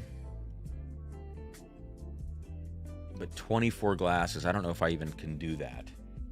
I might have to find some creative ways of transporting. I just don't want to show up to these people's house and have like a million bags or have like a lot of weird disjunct, like, you know, stuff wrapped in newspapers or whatever else. I wouldn't do that, but you get my point. I want it to seem professional.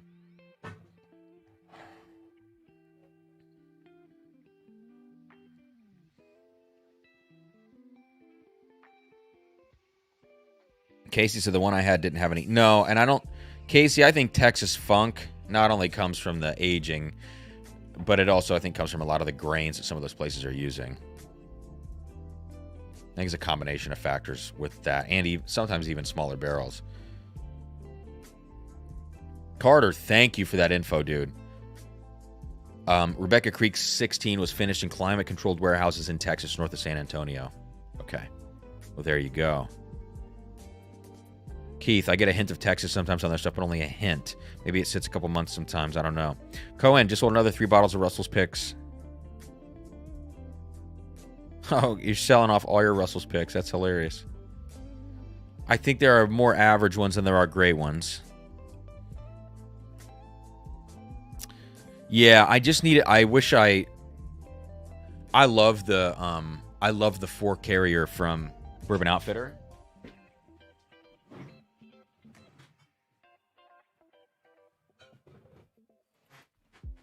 These guys, right?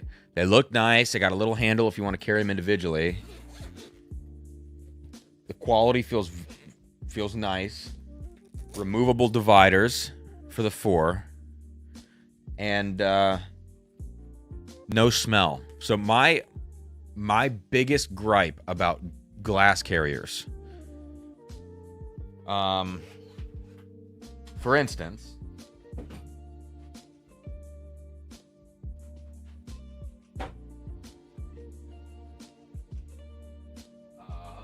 where's it at?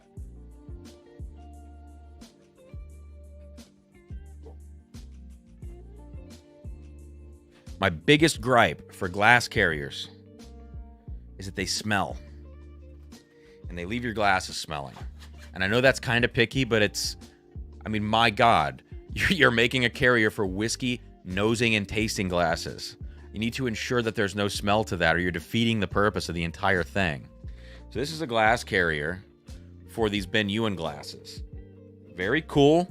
They've like literally kitted these things out just for this glass. It's great.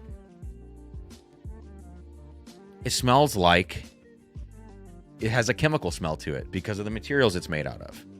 So there's one example. The other example is the Glen case. This like leather tube. But this tube has almost an antiseptic smell to it. Antiseptic and cardboard. It's like that. And when you get a glass out of here, it smells like it.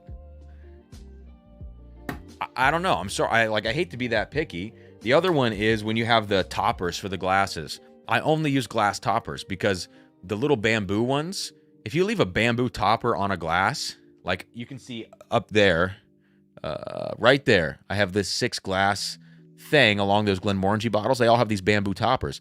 They reek. And you can pour whiskey in the glass and still smell the bamboo. Is my number one complaint about travel stuff. So even though the Bourbon Outfitter, the 4-pack leather or like faux leather carrier, it's kind of bulky, I don't care because it's not going to leave my glasses smelling when I pull them out.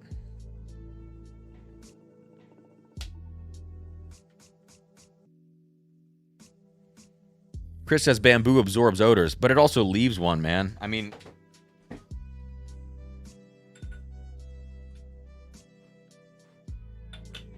it's almost a nutty smell. These toppers are just sit in these glasses. They're just decorative, basically, at this point. It's too strong.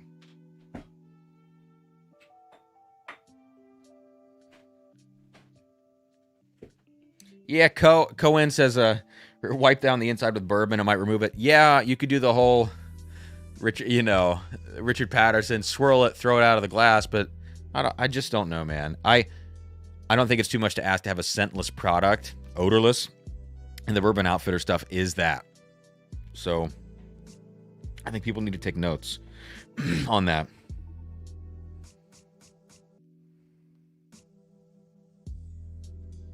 Chris says that's the glue on the wood holding the rubber. Chris, there's no rubber on that. There were these little inserts that I removed, but they weren't glued in. No, it's the bamboo. Or whatever. I mean, maybe it is the glue, I suppose, but I don't know that they're...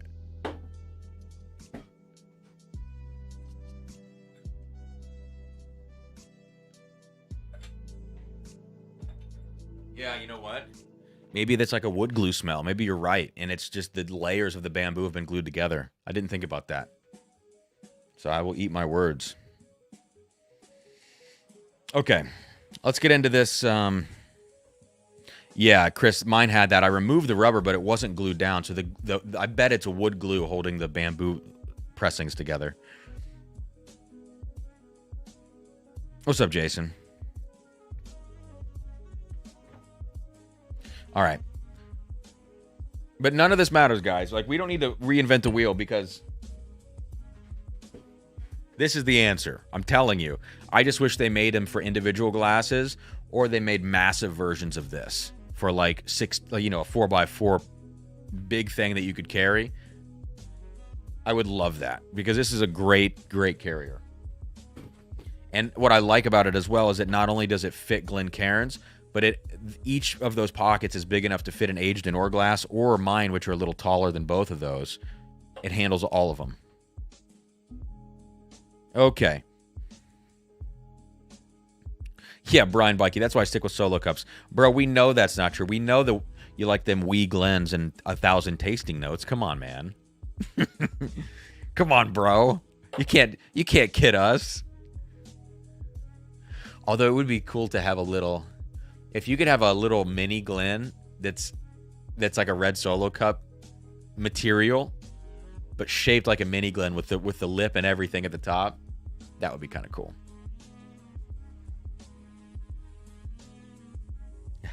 Greg, that is awesome.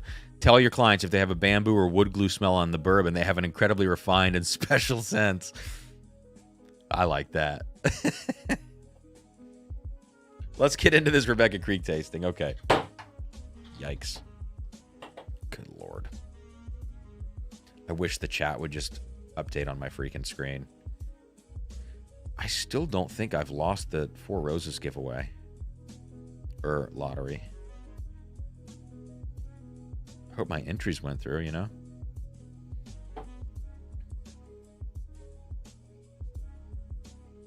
All right, so Rebecca Creek 12-year, 99.68 proof. Really dark fruit, typical MGP kind of dark fruit notes. It's got a... Yeah, so for me, this age of MGP, you start to get into a lot of those kind of apple notes that I talked about on the Green River that I said reminded me of MGP. You get these like nice, rich apple notes.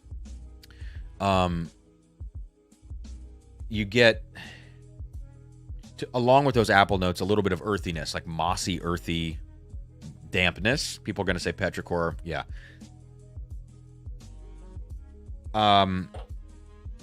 Dark grape notes, but not as sweet as Buffalo Trace. It's a little, for lack of a better word, more savory, more earthy, along with those apple notes that are also kind of earthy with the mossiness, whatever. But overall, very sweet.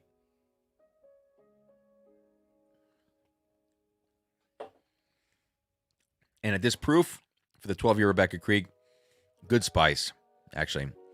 Took till a mid-palate to get there. Fading away into more of like a white cake note on the finish. So I like that. Easy drinker. Very easy drinker. 99 proof. Nothing crazy. So now let's go to the 16-year at 102.3. Now, people talked some smack about these lower proof barrels. That smells good, though.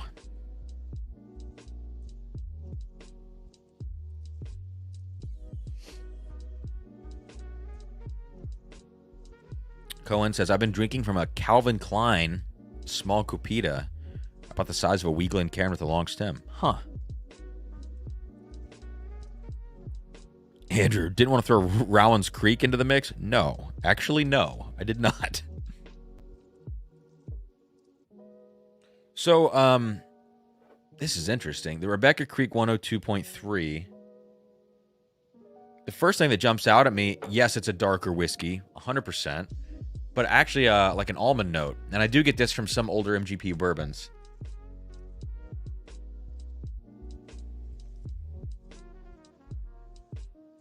I'm trying to put my finger on this. There's less of that kind of brighter apple, mossy earth thing. This is just almost entirely dark notes in the whiskey. But to say that this is just chocolate that doesn't actually tell you enough. Like, cocoa powder is as close as I can get with a kind of generic note to kind of how dark this is, but also still sweet and approachable. Yeah, okay, so it's like some sort of roasted almond, cocoa powder. It's like the crust of a cheesecake, you know? The bottom part of the cheesecake. That and whatever that crust is. That, roasted almonds, cocoa powder. Oak.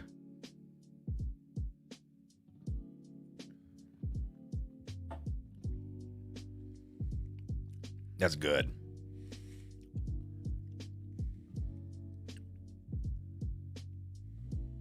Falls off quick. You might expect that 102.3, especially at that age. Spice falls off quick, but the flavors linger. Back end, everything I talked about on the palate hangs on, but ginger also hangs on. This happens in older MGP products. You start to develop this ginger note on the finish. Very obvious on the older ryes, 12 years and up, but also happens on these older bourbons.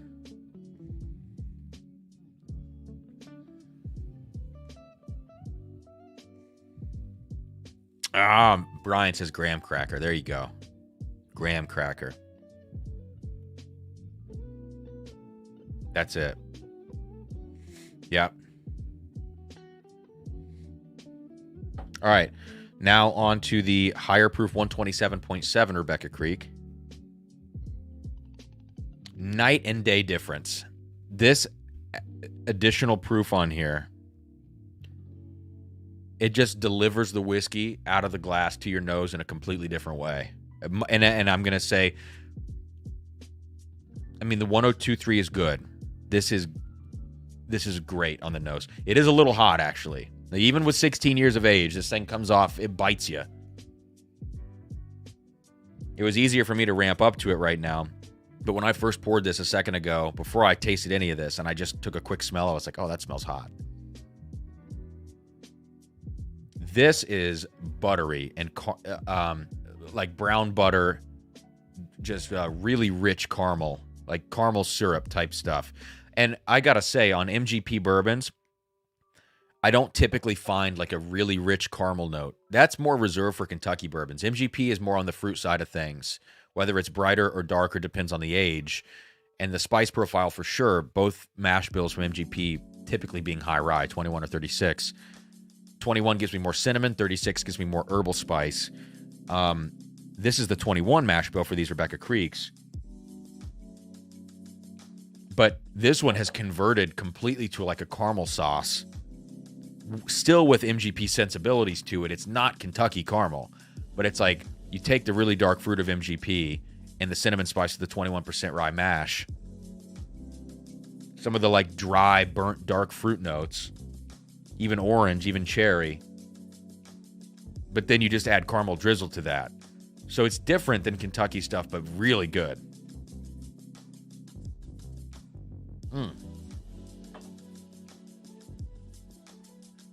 That is awesome.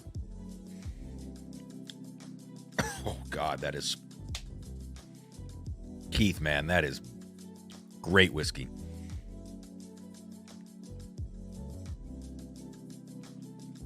Wow. Joe, can we agree? It sounds like Joe's sipping this along with me.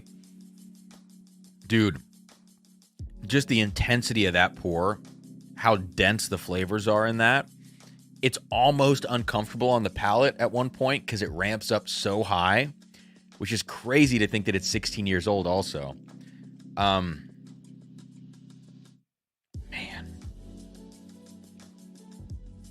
It's crazy. It's like taking a really old fruity, like dark fruity MGP and then adding all of this caramel, and now that I go back to it on the nose, also just huge chocolate notes.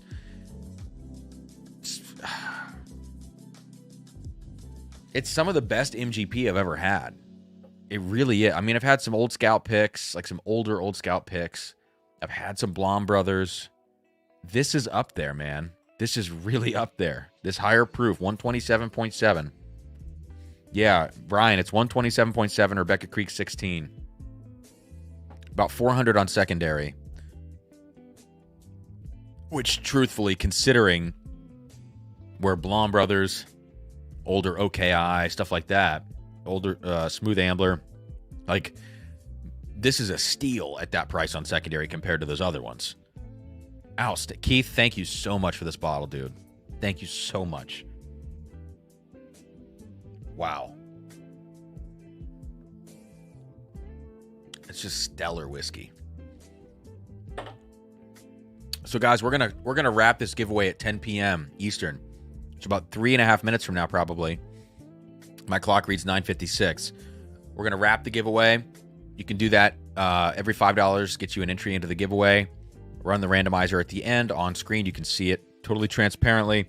Venmo, PayPal, YouTube won't take a cut if you send it that way, and I will let everybody know that you sent it. Or you can send it via Super Chat on YouTube, although right now I can't pull YouTube Super Chats up on the screen anyways, so I unfortunately can't recognize you in that way. I will read it out, but I can't put it on the screen because my chat is not updating in the app that I'm using right now. Speaking of Super Chats that I missed, Tom Snyder, I'm so sorry that I missed your Super Chat a little bit ago. Tom Snyder in for 4. And he says, late to the party, how do the Hardin's Creek bottles compare to ECBPC 923? I can do that comparison in a second if you want, Tom. I don't think it's going to be a good comparison in some ways, although I have a lot of thoughts on C923 that I've, over the last week, tasting it several times. And I ended up not shooting a video because I was like, I don't know. I got the room ready to shoot 3 videos a couple nights ago, and I was like, I don't think I'm ready to shoot. Like, I think I got to sit with these whiskeys a little bit more. It was C923, Baker's 107, and I have a sample of... nope, not here. Oh, it's up there. I have a sample of Double Eagle Very Rare from 2020 from Nicholas Jones. I have half an ounce of Double Eagle Very Rare. And I was gonna start with that, shoot that video first because it's low proof, 90, then go to Baker's and then shoot ECBP C923. And I wanted to get that C923 video out quick, but I was like, you know what? I would rather put an accurate review out than try to get this out first. Even though I overpaid for the bottle to get it here and try to get a review out. So I saw Jason put his review out, and others have done, like Andy from did Todd? I think Todd did it. A short from 21090 on the C923. And I was like, I'm not going to be first now, and that's fine. Let me put out an accurate review and sit with this whiskey a little bit more. So I could do that comparison, Tom. But thank you for the super chat, man.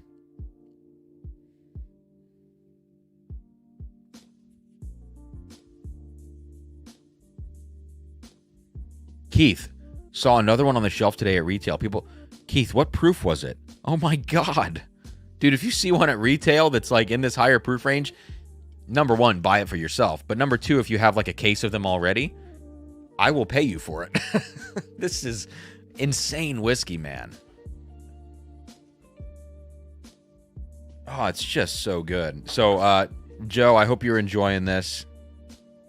I can't place what it reminds me of. Something very specific is what Joe said. Yeah, I don't know either. Oh, Joe, Armagnac. Cast strength Armagnac. Tell me if I'm crazy. I'm getting almost Chateau de la Baude on this.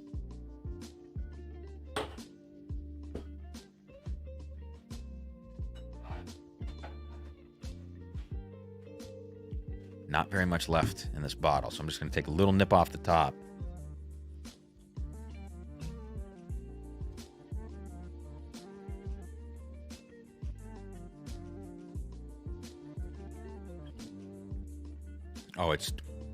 Oh, that's got a little more like prune to it. A little more puckering prune. God. That was. I'm sorry. I'm sorry for that. It's close. Oh, my chat finally updated. I can put things on the screen now, and the number of people updated. There we go. Patience has been rewarded. Brian, this Rebecca Creek 16 is about as close to the Chateau de Labade as I think you can get without actually finishing it in Armagnac. Yeah, that I would say so. Keith, I think it was the same proof, dude. Keith, if you end up going back there, please tell me. Because, like, this is a much cheaper alternative and almost as good as Chateau de Labade for me. I am discovering right now. Yeah, Brian, I didn't say anything, dude. I didn't say nothing.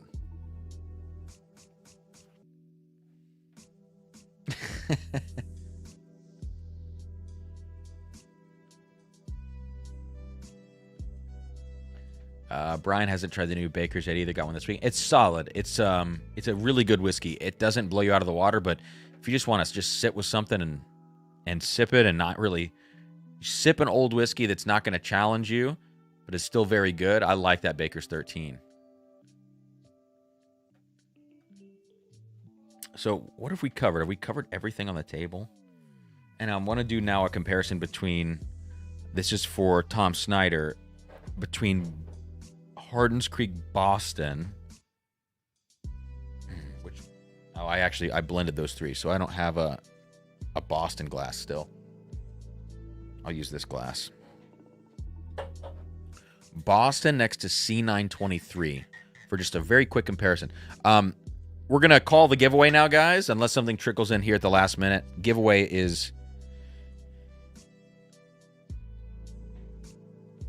wrapped. We have 2 more on Venmo I got to get to here. First is Casey D.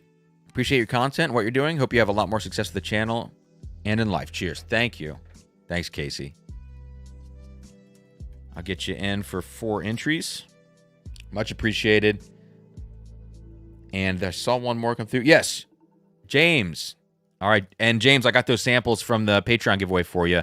I need to hit you up about that. Today was a little crazy. I'll get with you on that. They're all poured out and ready to go. Some really nice stuff, dude. So I'm excited for you to try it, and good luck tonight as well. Thank you for that. I got you in for 2. Okay. Cool. Brian, Boston is the best. Easy. Easy the best. It's almost Heaven Hill 17-like.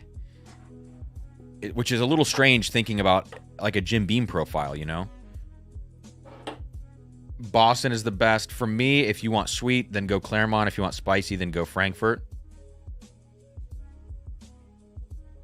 But Boston, it's not even close in my mind. Roscoe got one of the Green Rivers. Awesome.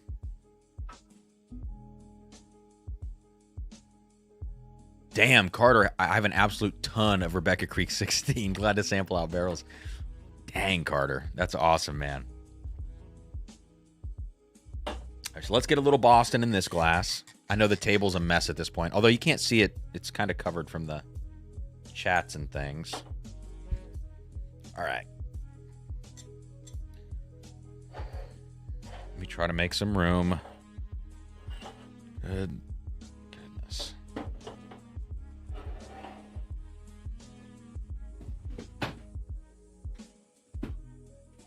And now we get the Elijah Craig. Yeah.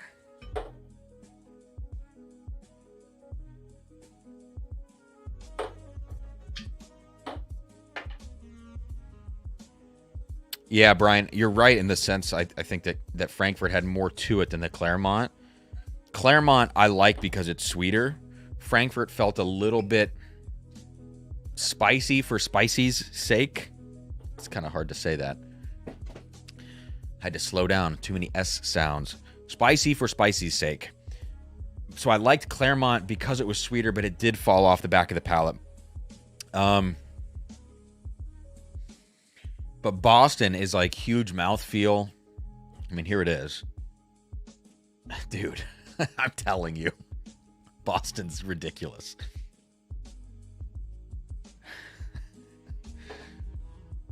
It's hard to beat.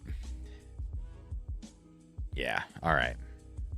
This is an interesting comparison.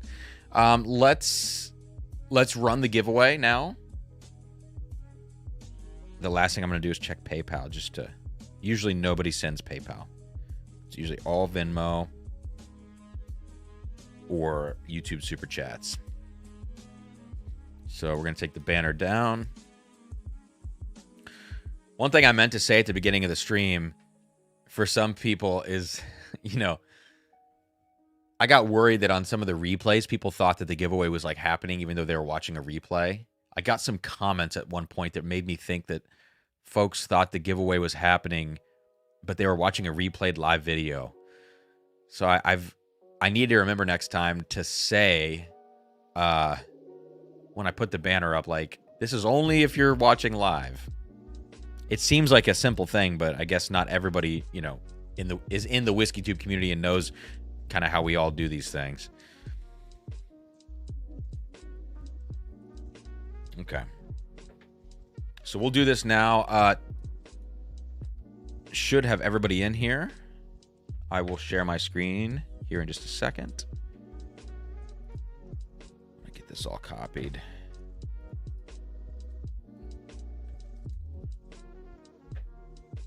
Has anybody in the chat right now had Hardin's Creek Boston yet?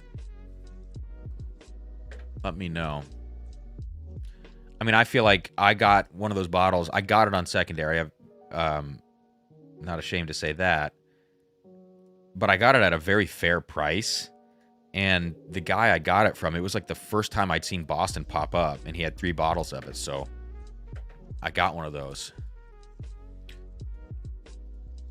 Nope, didn't mean to put a banner up. I'm just clicking buttons at this point. Here we go. Let's get the screen share going. Okay. Check this out, guys.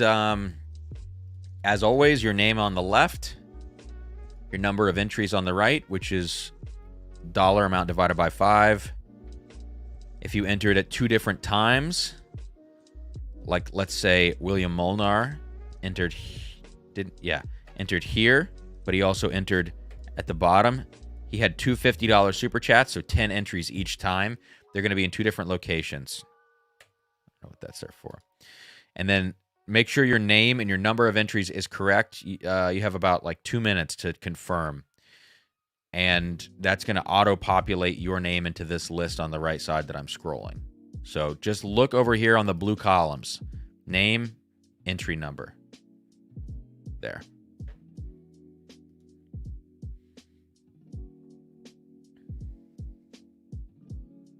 Casey says passed on both the others at 179. I would have bought, if I saw these around here at 179, I'd buy a backup of every bottle, and I'd buy 2 backups of Boston because I just think it's such good whiskey.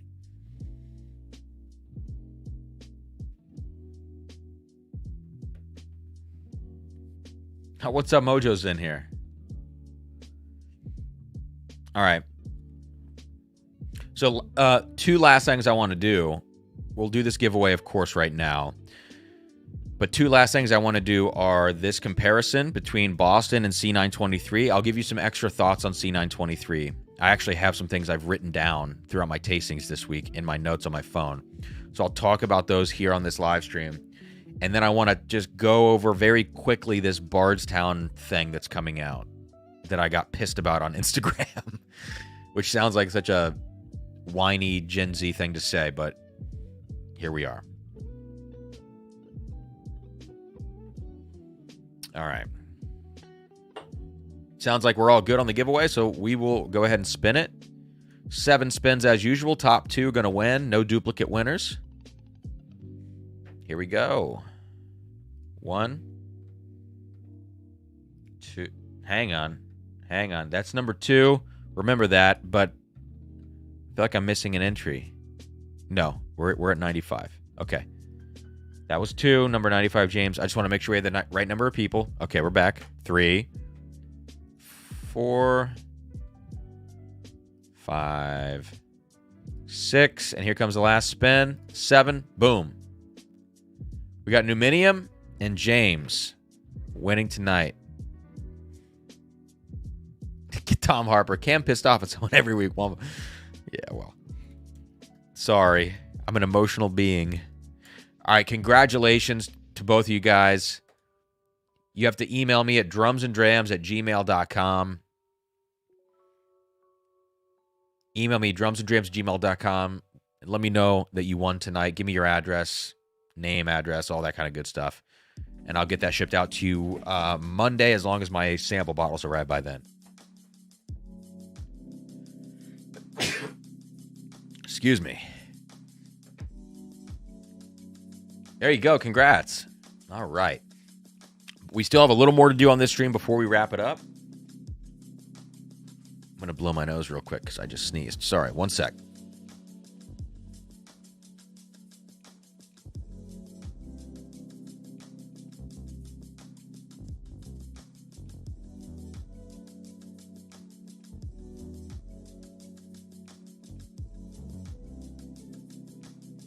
This is what happens when I don't get enough sleep. I'm sneezing. Andrew says, bless you. Thank you. Okay. So.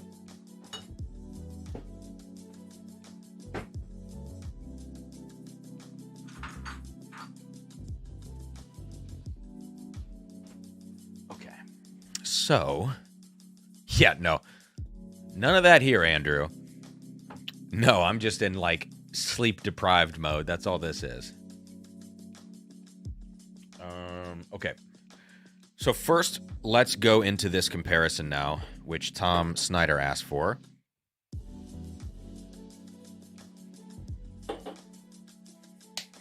Which is the Epic Boston versus C923 Elijah Craig.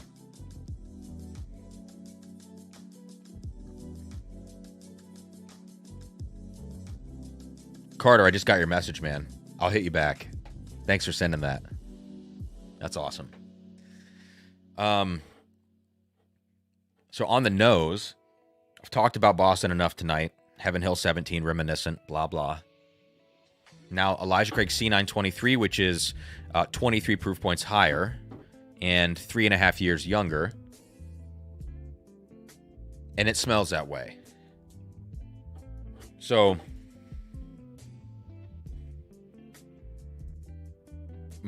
a lot more sharp baking spice, sharp ethanol notes, sharp peanut butter, not like dry brittle peanut shell on the Elijah Craig. Yeah. Whereas Hardin's Creek Boston is just like what do I want to say? It's just like buttery smooth sweet notes the whole way. So I'll taste that one first because it's a lower proof.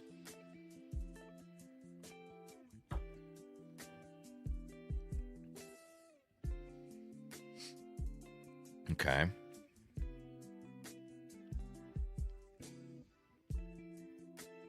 And now onto the Elijah Craig.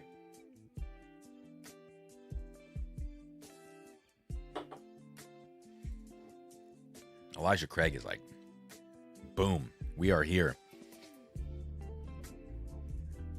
So maybe this is a good time. I mean, in this comparison, the Elijah Craig's standing up better than I thought it would. I'm kind of surprised. At this point in the night, though, I've had a lot of whiskey, and so I would imagine that my palate is like less dialed into nuance and more dialed into just kind of broad strokes. And because of that, the Elijah Craig, which I would imagine lacks a little nuance, but is coming across so big and full, like on the palate, that it seems great, you know?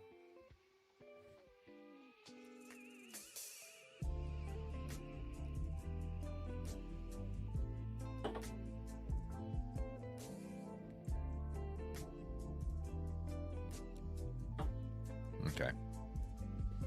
Yeah, I mean, Hardin's Creek Boston, Tom, still, for me, like 30% better. Yeah, pretty notable amount better. So this brings up an interesting discussion about Elijah Craig C923. Just real quick, I want to revisit some notes I took over the last 2 nights of tasting it.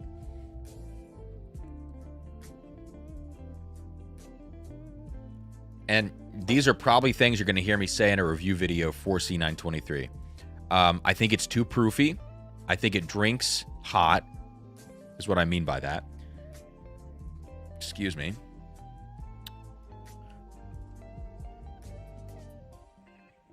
So I think there's a lot of ethanol in the nose. The overall profile of C923, to me, is like a one-trick pony. It has like kind of a singular focus. I don't believe it's very complex. I think that singular focus is largely pretty good.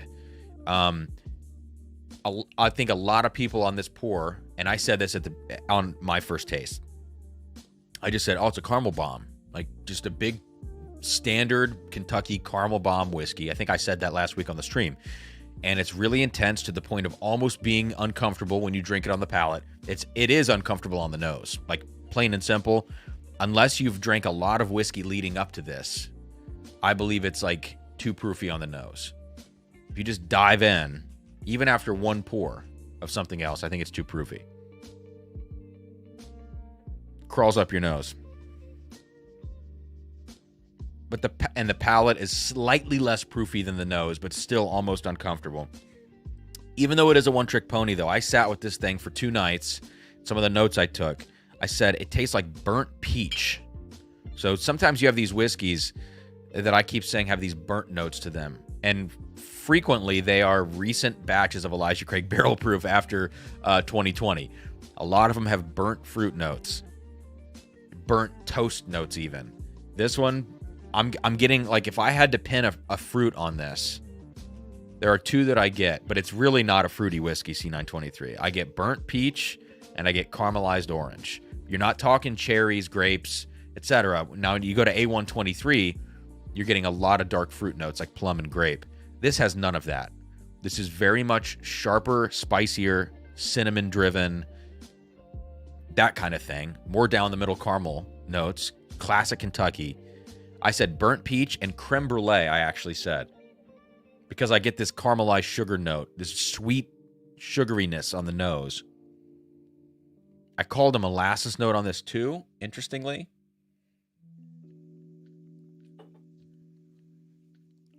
A little bit of that. Not a lot, but a little bit of it. And then, yeah, big caramel notes, caramelized orange. So, in my mind, this is a one-trick pony. I keep bouncing between completely unimpressed and like, wow, this is pretty good for C923. I don't think it's a great batch. I think A123 is better, even if it is a lower proof. This is going to appeal, though, to a lot of people, and I don't want to like shortchange that. But for me, this is not like a special batch by any means. Keith, not hotter than, well, that's just a different kind of hot.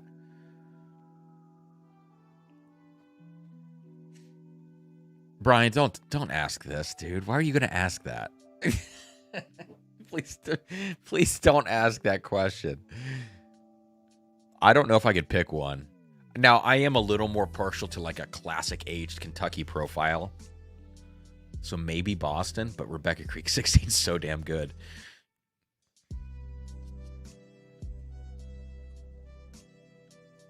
Hotter than A120, asks Keith.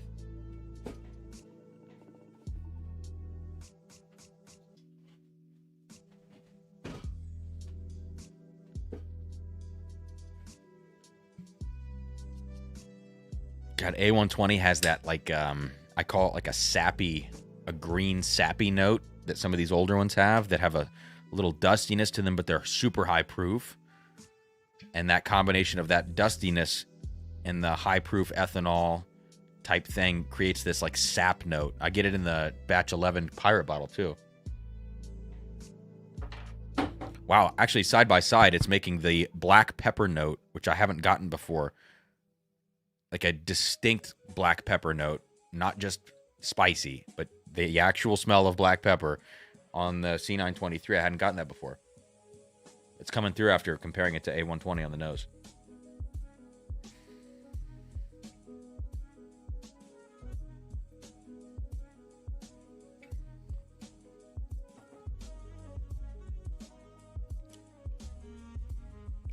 You're right, A120 is pretty intense.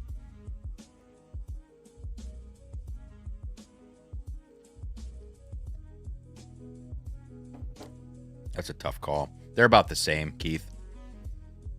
On that very scientific comparison I just did. They're about the same. But, I mean, A120 is like twice as good.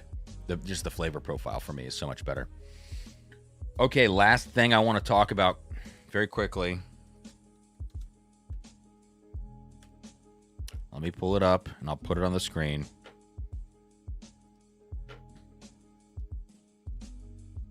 Okay, here we go.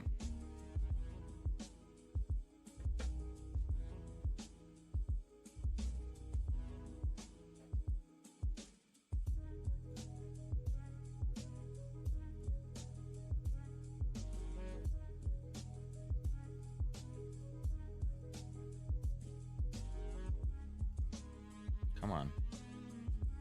Come on. Gonna keep scrolling. Oh my god. Hang on. I gotta refresh the page. Okay. There. Okay. Let's just talk about this quickly. Bardstown yesterday put out a video that was like, hey, can't wait until tomorrow. We're going to release a new collaborative series. We're going to announce a new collaborative series. Great. I was like, I can't wait to see what this is. The graphic looked like some sort of beer finish. All right, cool. So what it is a Goose Island Bourbon County stout finish. You've probably, seen this on, if you're on Instagram and stuff like that, you probably saw this. If not, well, you're finding out now. They say, iconic trailblazers of craft brewing, Goose Island is a perfect partner for innovation. This bespoke blend of 6- and 7-year Kentucky bourbon has been aged another 12 months in Bourbon County stout barrels, then married with a beautiful 9-year Kentucky bourbon. So the oldest in this blend, even after the finishing year of the 7-year max in the blend, which is going to put it at 8, then they reblend at the end with 9-year Kentucky bourbon. The oldest whiskey in here in the base blend will be 8 years, and the oldest overall will be 9. And the price of their collaborative series is $160 SRP. So let's go to learn more.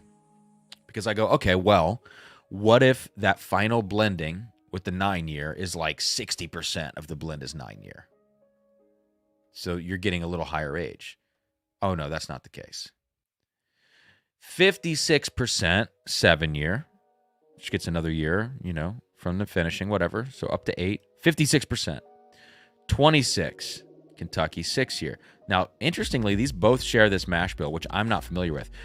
53 corn, 26 rye, 21 malted. And I have no idea. I don't know if that's a Bardstown mash bill or sourced or what. You would imagine that this is possibly Bardstown stuff, but I don't know. It's Kentucky origin. It's young. Why would they source young stuff if they have stuff of this age of themselves? And then we get Kentucky 78, 13, 9, 9-year. 18% is the 9-year. Clay, the up to 8-year comment. Up to 8-year meaning that they took this 7-year and the finishing time in the Goose Island casks was 1 year. So I'm saying the most time it's spent in a barrel is 8 years in the base blend. The base blend is this 7 and 6 year together, finished in Goose Island casks for another year. So then you get 8 and 7. And then they reblend at the end with an unfinished Kentucky 9-year of a different mash bill, but only 18% of the blend is that. Yeah, there you go. So what kills me about this is that you're charging $160 before tax. I mean, they're not charging it, right? They're the distillery. But they actually are, because they're going to sell it in their bottle shop. But the suggested retail price is $160.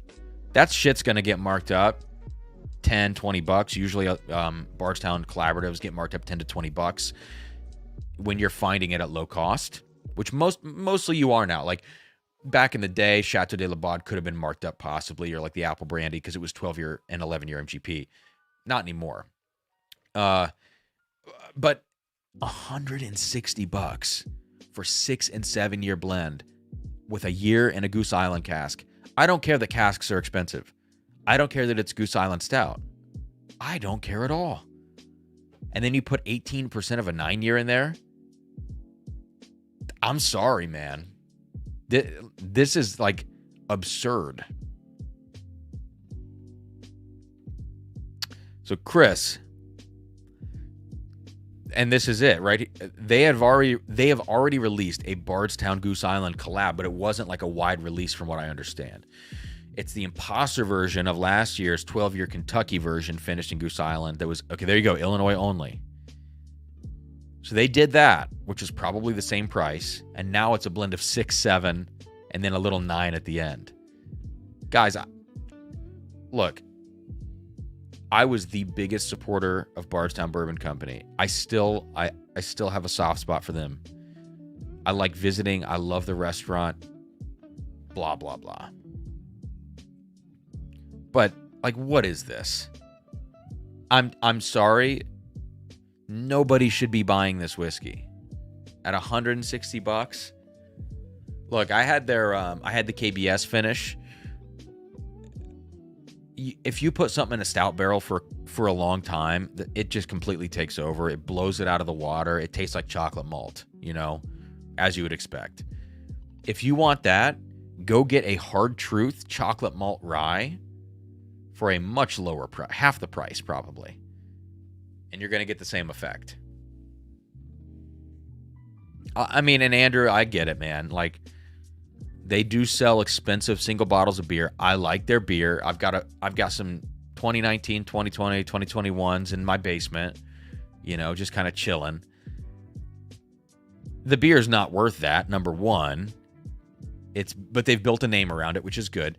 But I'm not here to bitch about Goose Island. Like, I can't believe Bardstown, they have one price they go for with their collaborative series. I understand that. It simplifies things. It keeps it consistent. The expectation is built.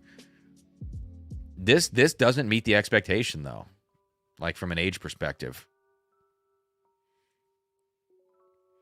And even if it's good whiskey, I can eat my words on this. I won't be buying a bottle to try it. If someone sends a sample, that's a different thing. I'll try it.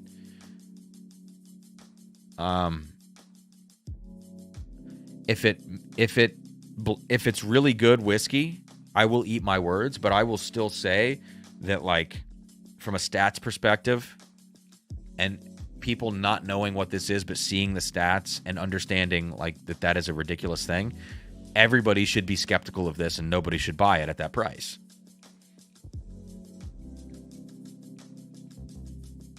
I don't know. I think like sometimes I can be really cynical and really whiny about this stuff. I feel like in this case I am overly justified in being pissed, So people in my, like, I woke up this morning and this is like the first thing I saw. Like whenever I got on Instagram this morning, it's like the first thing I saw, and I just immediately had to post in my story. I put that chart of the years, and I was like, this is ridiculous. Yeah, Clay, I think you're completely right, man. Crazy. Just crazy. All right, let me do one final pour tonight. I said I was going to go easy. Actually, I've gone, like, all things considered, I actually haven't drank that much tonight. Small sips. I feel very good right now, so that's exciting for me. I have to re-deliver the marimba that I rented out today, since I'm renting it out tomorrow again. Redeliver that at, I think, 1 p.m. is their lunch break. I'm going to bring it in and set it up for them. And then my private bourbon tasting tomorrow night is at 7 p.m. And what it was what had happened was one of the board members of the Columbus Symphony donated bottles from his collection, and I didn't ever get to find out what those bottles were till after the fact. He donated some bottles, and so at this silent auction, it was, you're going to get these bottles, and then you're going to get Cameron coming to your house as our principal percussionist, and he's going to lead a tasting for you. And so the assumption is you're going to lead the tasting for these bottles that this other guy, Phil, donated. And I have the bottles with me. Like, I'm going to be bringing those bottles to these people for this private tasting. But a lot of the bottles, you know, there are a lot of Buffalo Trace products. It's Buffalo Trace, it's Eagle Rare. There's a Buffalo Trace cream, bourbon cream in there. Noah's Mill, Angel's Envy. So, like, decent, like, good starter bottles. There's nothing crazy. A couple of Weller Special Reserve. But I don't want to lead a tasting of all Buffalo Trace products. Like, I just have no interest in doing that. I will if they really want to do it. But I'm going to bring over some of my own bottles and try to give them nothing crazy. I'll bring 2 special bottles for the end of the night and say, like, hey, we can get into these. But I want to bring, like, Cooper's Craft 100, Russell's 10, a couple other things, give them some options in this tasting. And I'll say, like, you can have these, like, these are your bottles from that have been donated.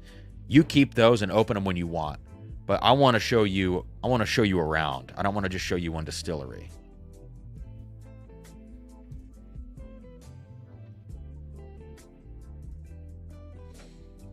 Joe says, met a Bardstown rep at a bar in Chicago. She said that people will like Disco 11 and the collab with Amaro Nonino. Ooh. Interesting. I have a friend of mine, Nick, is...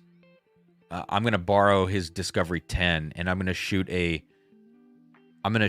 blind side-by-side of Discovery 9 and 10, because I've tasted 9, I think twice I've tasted it. I really like it.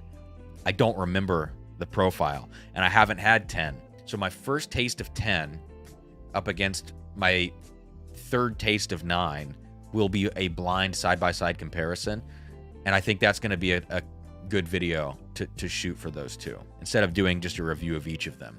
I'll review them both, but they're both going to be blind. Keith, it's like half as young, basically, for the most part. That one was a 12-year Kentucky finished in Goose Island. This is 6 and 7, plus a little 9.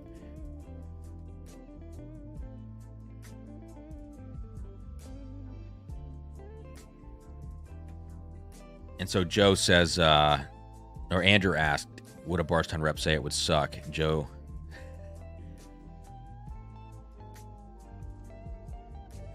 I am a sneezing machine. I'm so sorry. All right, Clay, good night, dude. Last pour of the night. Let's do something weird.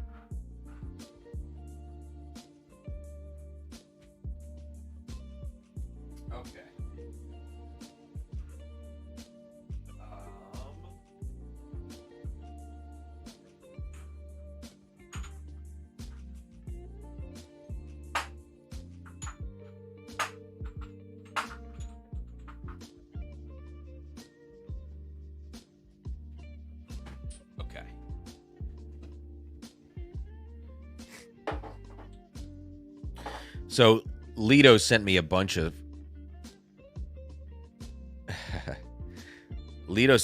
crazy stuff just on a whim. I had no idea that he was sending me samples. And I have some Gregarious Grump Cognac, a 12 and a 14-year cask strength. I tasted, just on my couch the other night, I tasted 4 of the samples he sent me. I tasted a little bit of each. Macallan Oscuro, which is like 28 and 18-year blend. I tasted a Glenallachie single cask picked by Ralphie, a 52-year Chateau de Labade Armagnac, and what was the other one?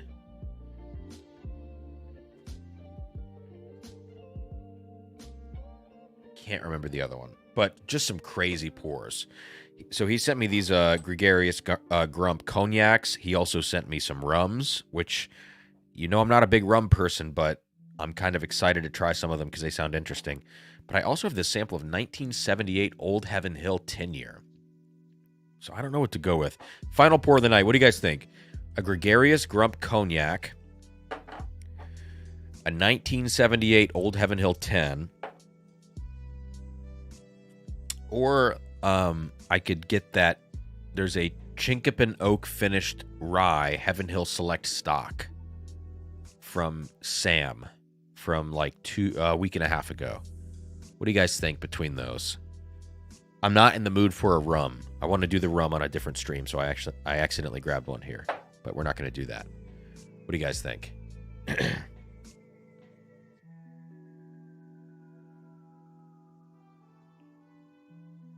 I still haven't lost the Four Roses giveaway. I wonder if I just like didn't even enter it and I thought I did. That would make me so sad. Andrew says grump it up. Northwest, I did a blend earlier and it didn't work out, so I'd rather not do another failing blend. One sec.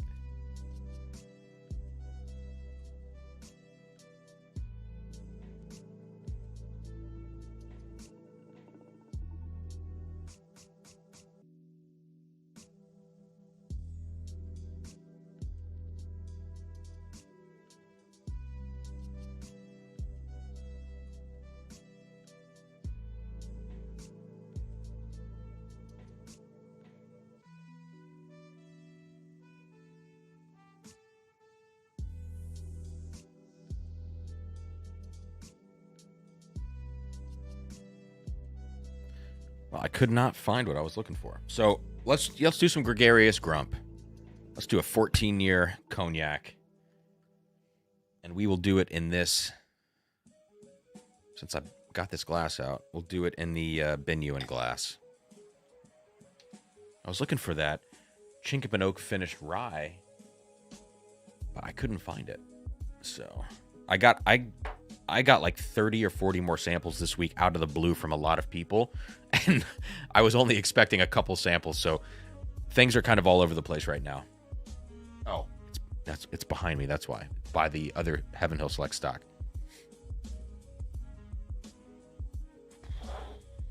Okay. Who said that? John Cloud, my loser email was in the other folder. Let's see if it's in my junk. No, still not. No.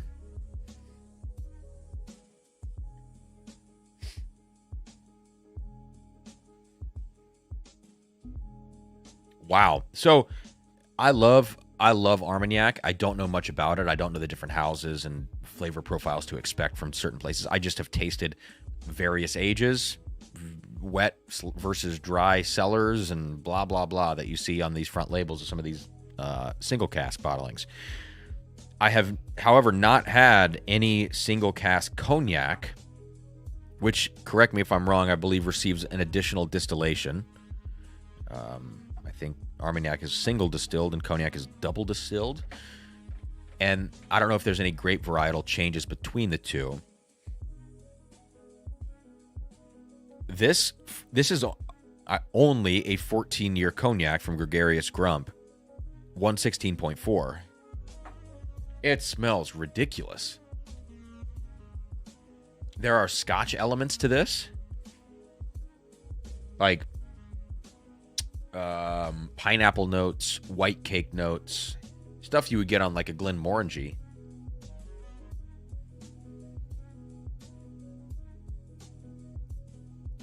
Wow. It's interesting. It's not what I would have expected.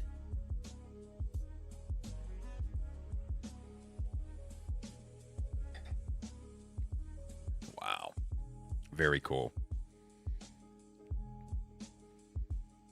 It tastes much older than it is as compared to what I know from Armagnac. So maybe there's a disconnect between Armagnac and Cognac in terms of aging. Because I feel like at 14 years, this shouldn't taste this old or this developed, I guess. Yeah. Huh.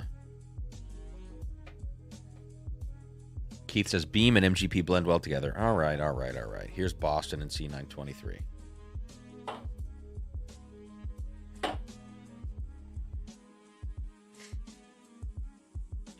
Rocket Boy, no, I lost, Sarah lost, and both my parents lost the birthday bourbon lottery. So that sucked.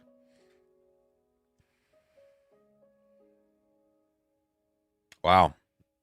Well, if you guys see any of these Gregarious Grump cognacs, I know they're a little pricey. I remember coming across them before and having the chance to buy them, and I passed because I was like, that feels a little expensive for how old it is. I will not be passing anymore. These are, I mean, this is 14, and it's great.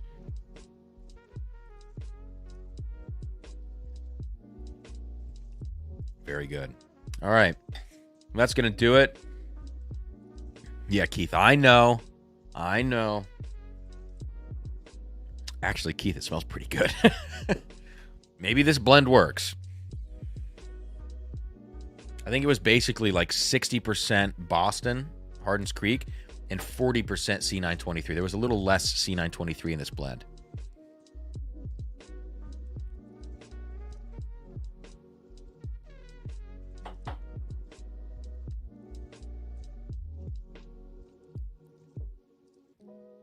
Okay. Palate was weird. It didn't like hit you at all in the front. It just like lingered a lot. So there was a weird development on the palate. The nose is awesome on that blend. 60% Hardin's Creek, 40% 923. That's worth trying. That's a blend worth trying. All right. Rocket Boy says, just got the email from Four Roses. So did Andrew. All right, guys. I'm out of here. Thank you so much. Congrats to the winners for tonight's giveaway. Remember to get in touch with me via email with your name and address. I'll get those out for you, I believe, on Monday, as long as my sample bottles arrive by then. Otherwise, I got a lot of glasses to clean, throw in the dishwasher for tomorrow night's private tasting. And I'm going to do my damnedest to get a video out tomorrow. If not, 100% on Saturday will be out. But I think tomorrow is realistic. Sarah and I are going to go out and film 2, maybe 3 Whiskey-ware episodes this weekend. So then I can finally just have a little backlog of those and we can just get those moving. I'm going to ask my patrons for some location suggestions for the Whiskey-ware episodes. I have some funny ones already from people. We have our own ideas. And I told Sarah to be a little more tricky with some of the pours moving forward. So I'm excited for how that's going to go. And then this weekend, either Saturday or Sunday, probably Sunday night, I will shoot 3, if not 4 review videos and have a really nice backlog for the next couple weeks. And then keep shooting next week on the nights that I don't have, rehearsals and youth orchestra stuff. So cool, guys. All right, I'm going to finally wrap this stream up 2 hours, 40 minutes later with a blend 60-40 Hardin's Creek Boston. Buy this bottle, buy a backup at SRP. And C923 Elijah Craig, pay up to 100 for that. Cheers, guys, and I'll see you next week on a live stream. I won't do a bonus Tuesday stream. Nope, I have a commitment, so I'll be on next Thursday night, regular time, on the 14th. But you will see at least 1, if not 2 videos between now and then. Cheers. Have a good rest of your night. Have a great weekend. Thank you for being here. All right.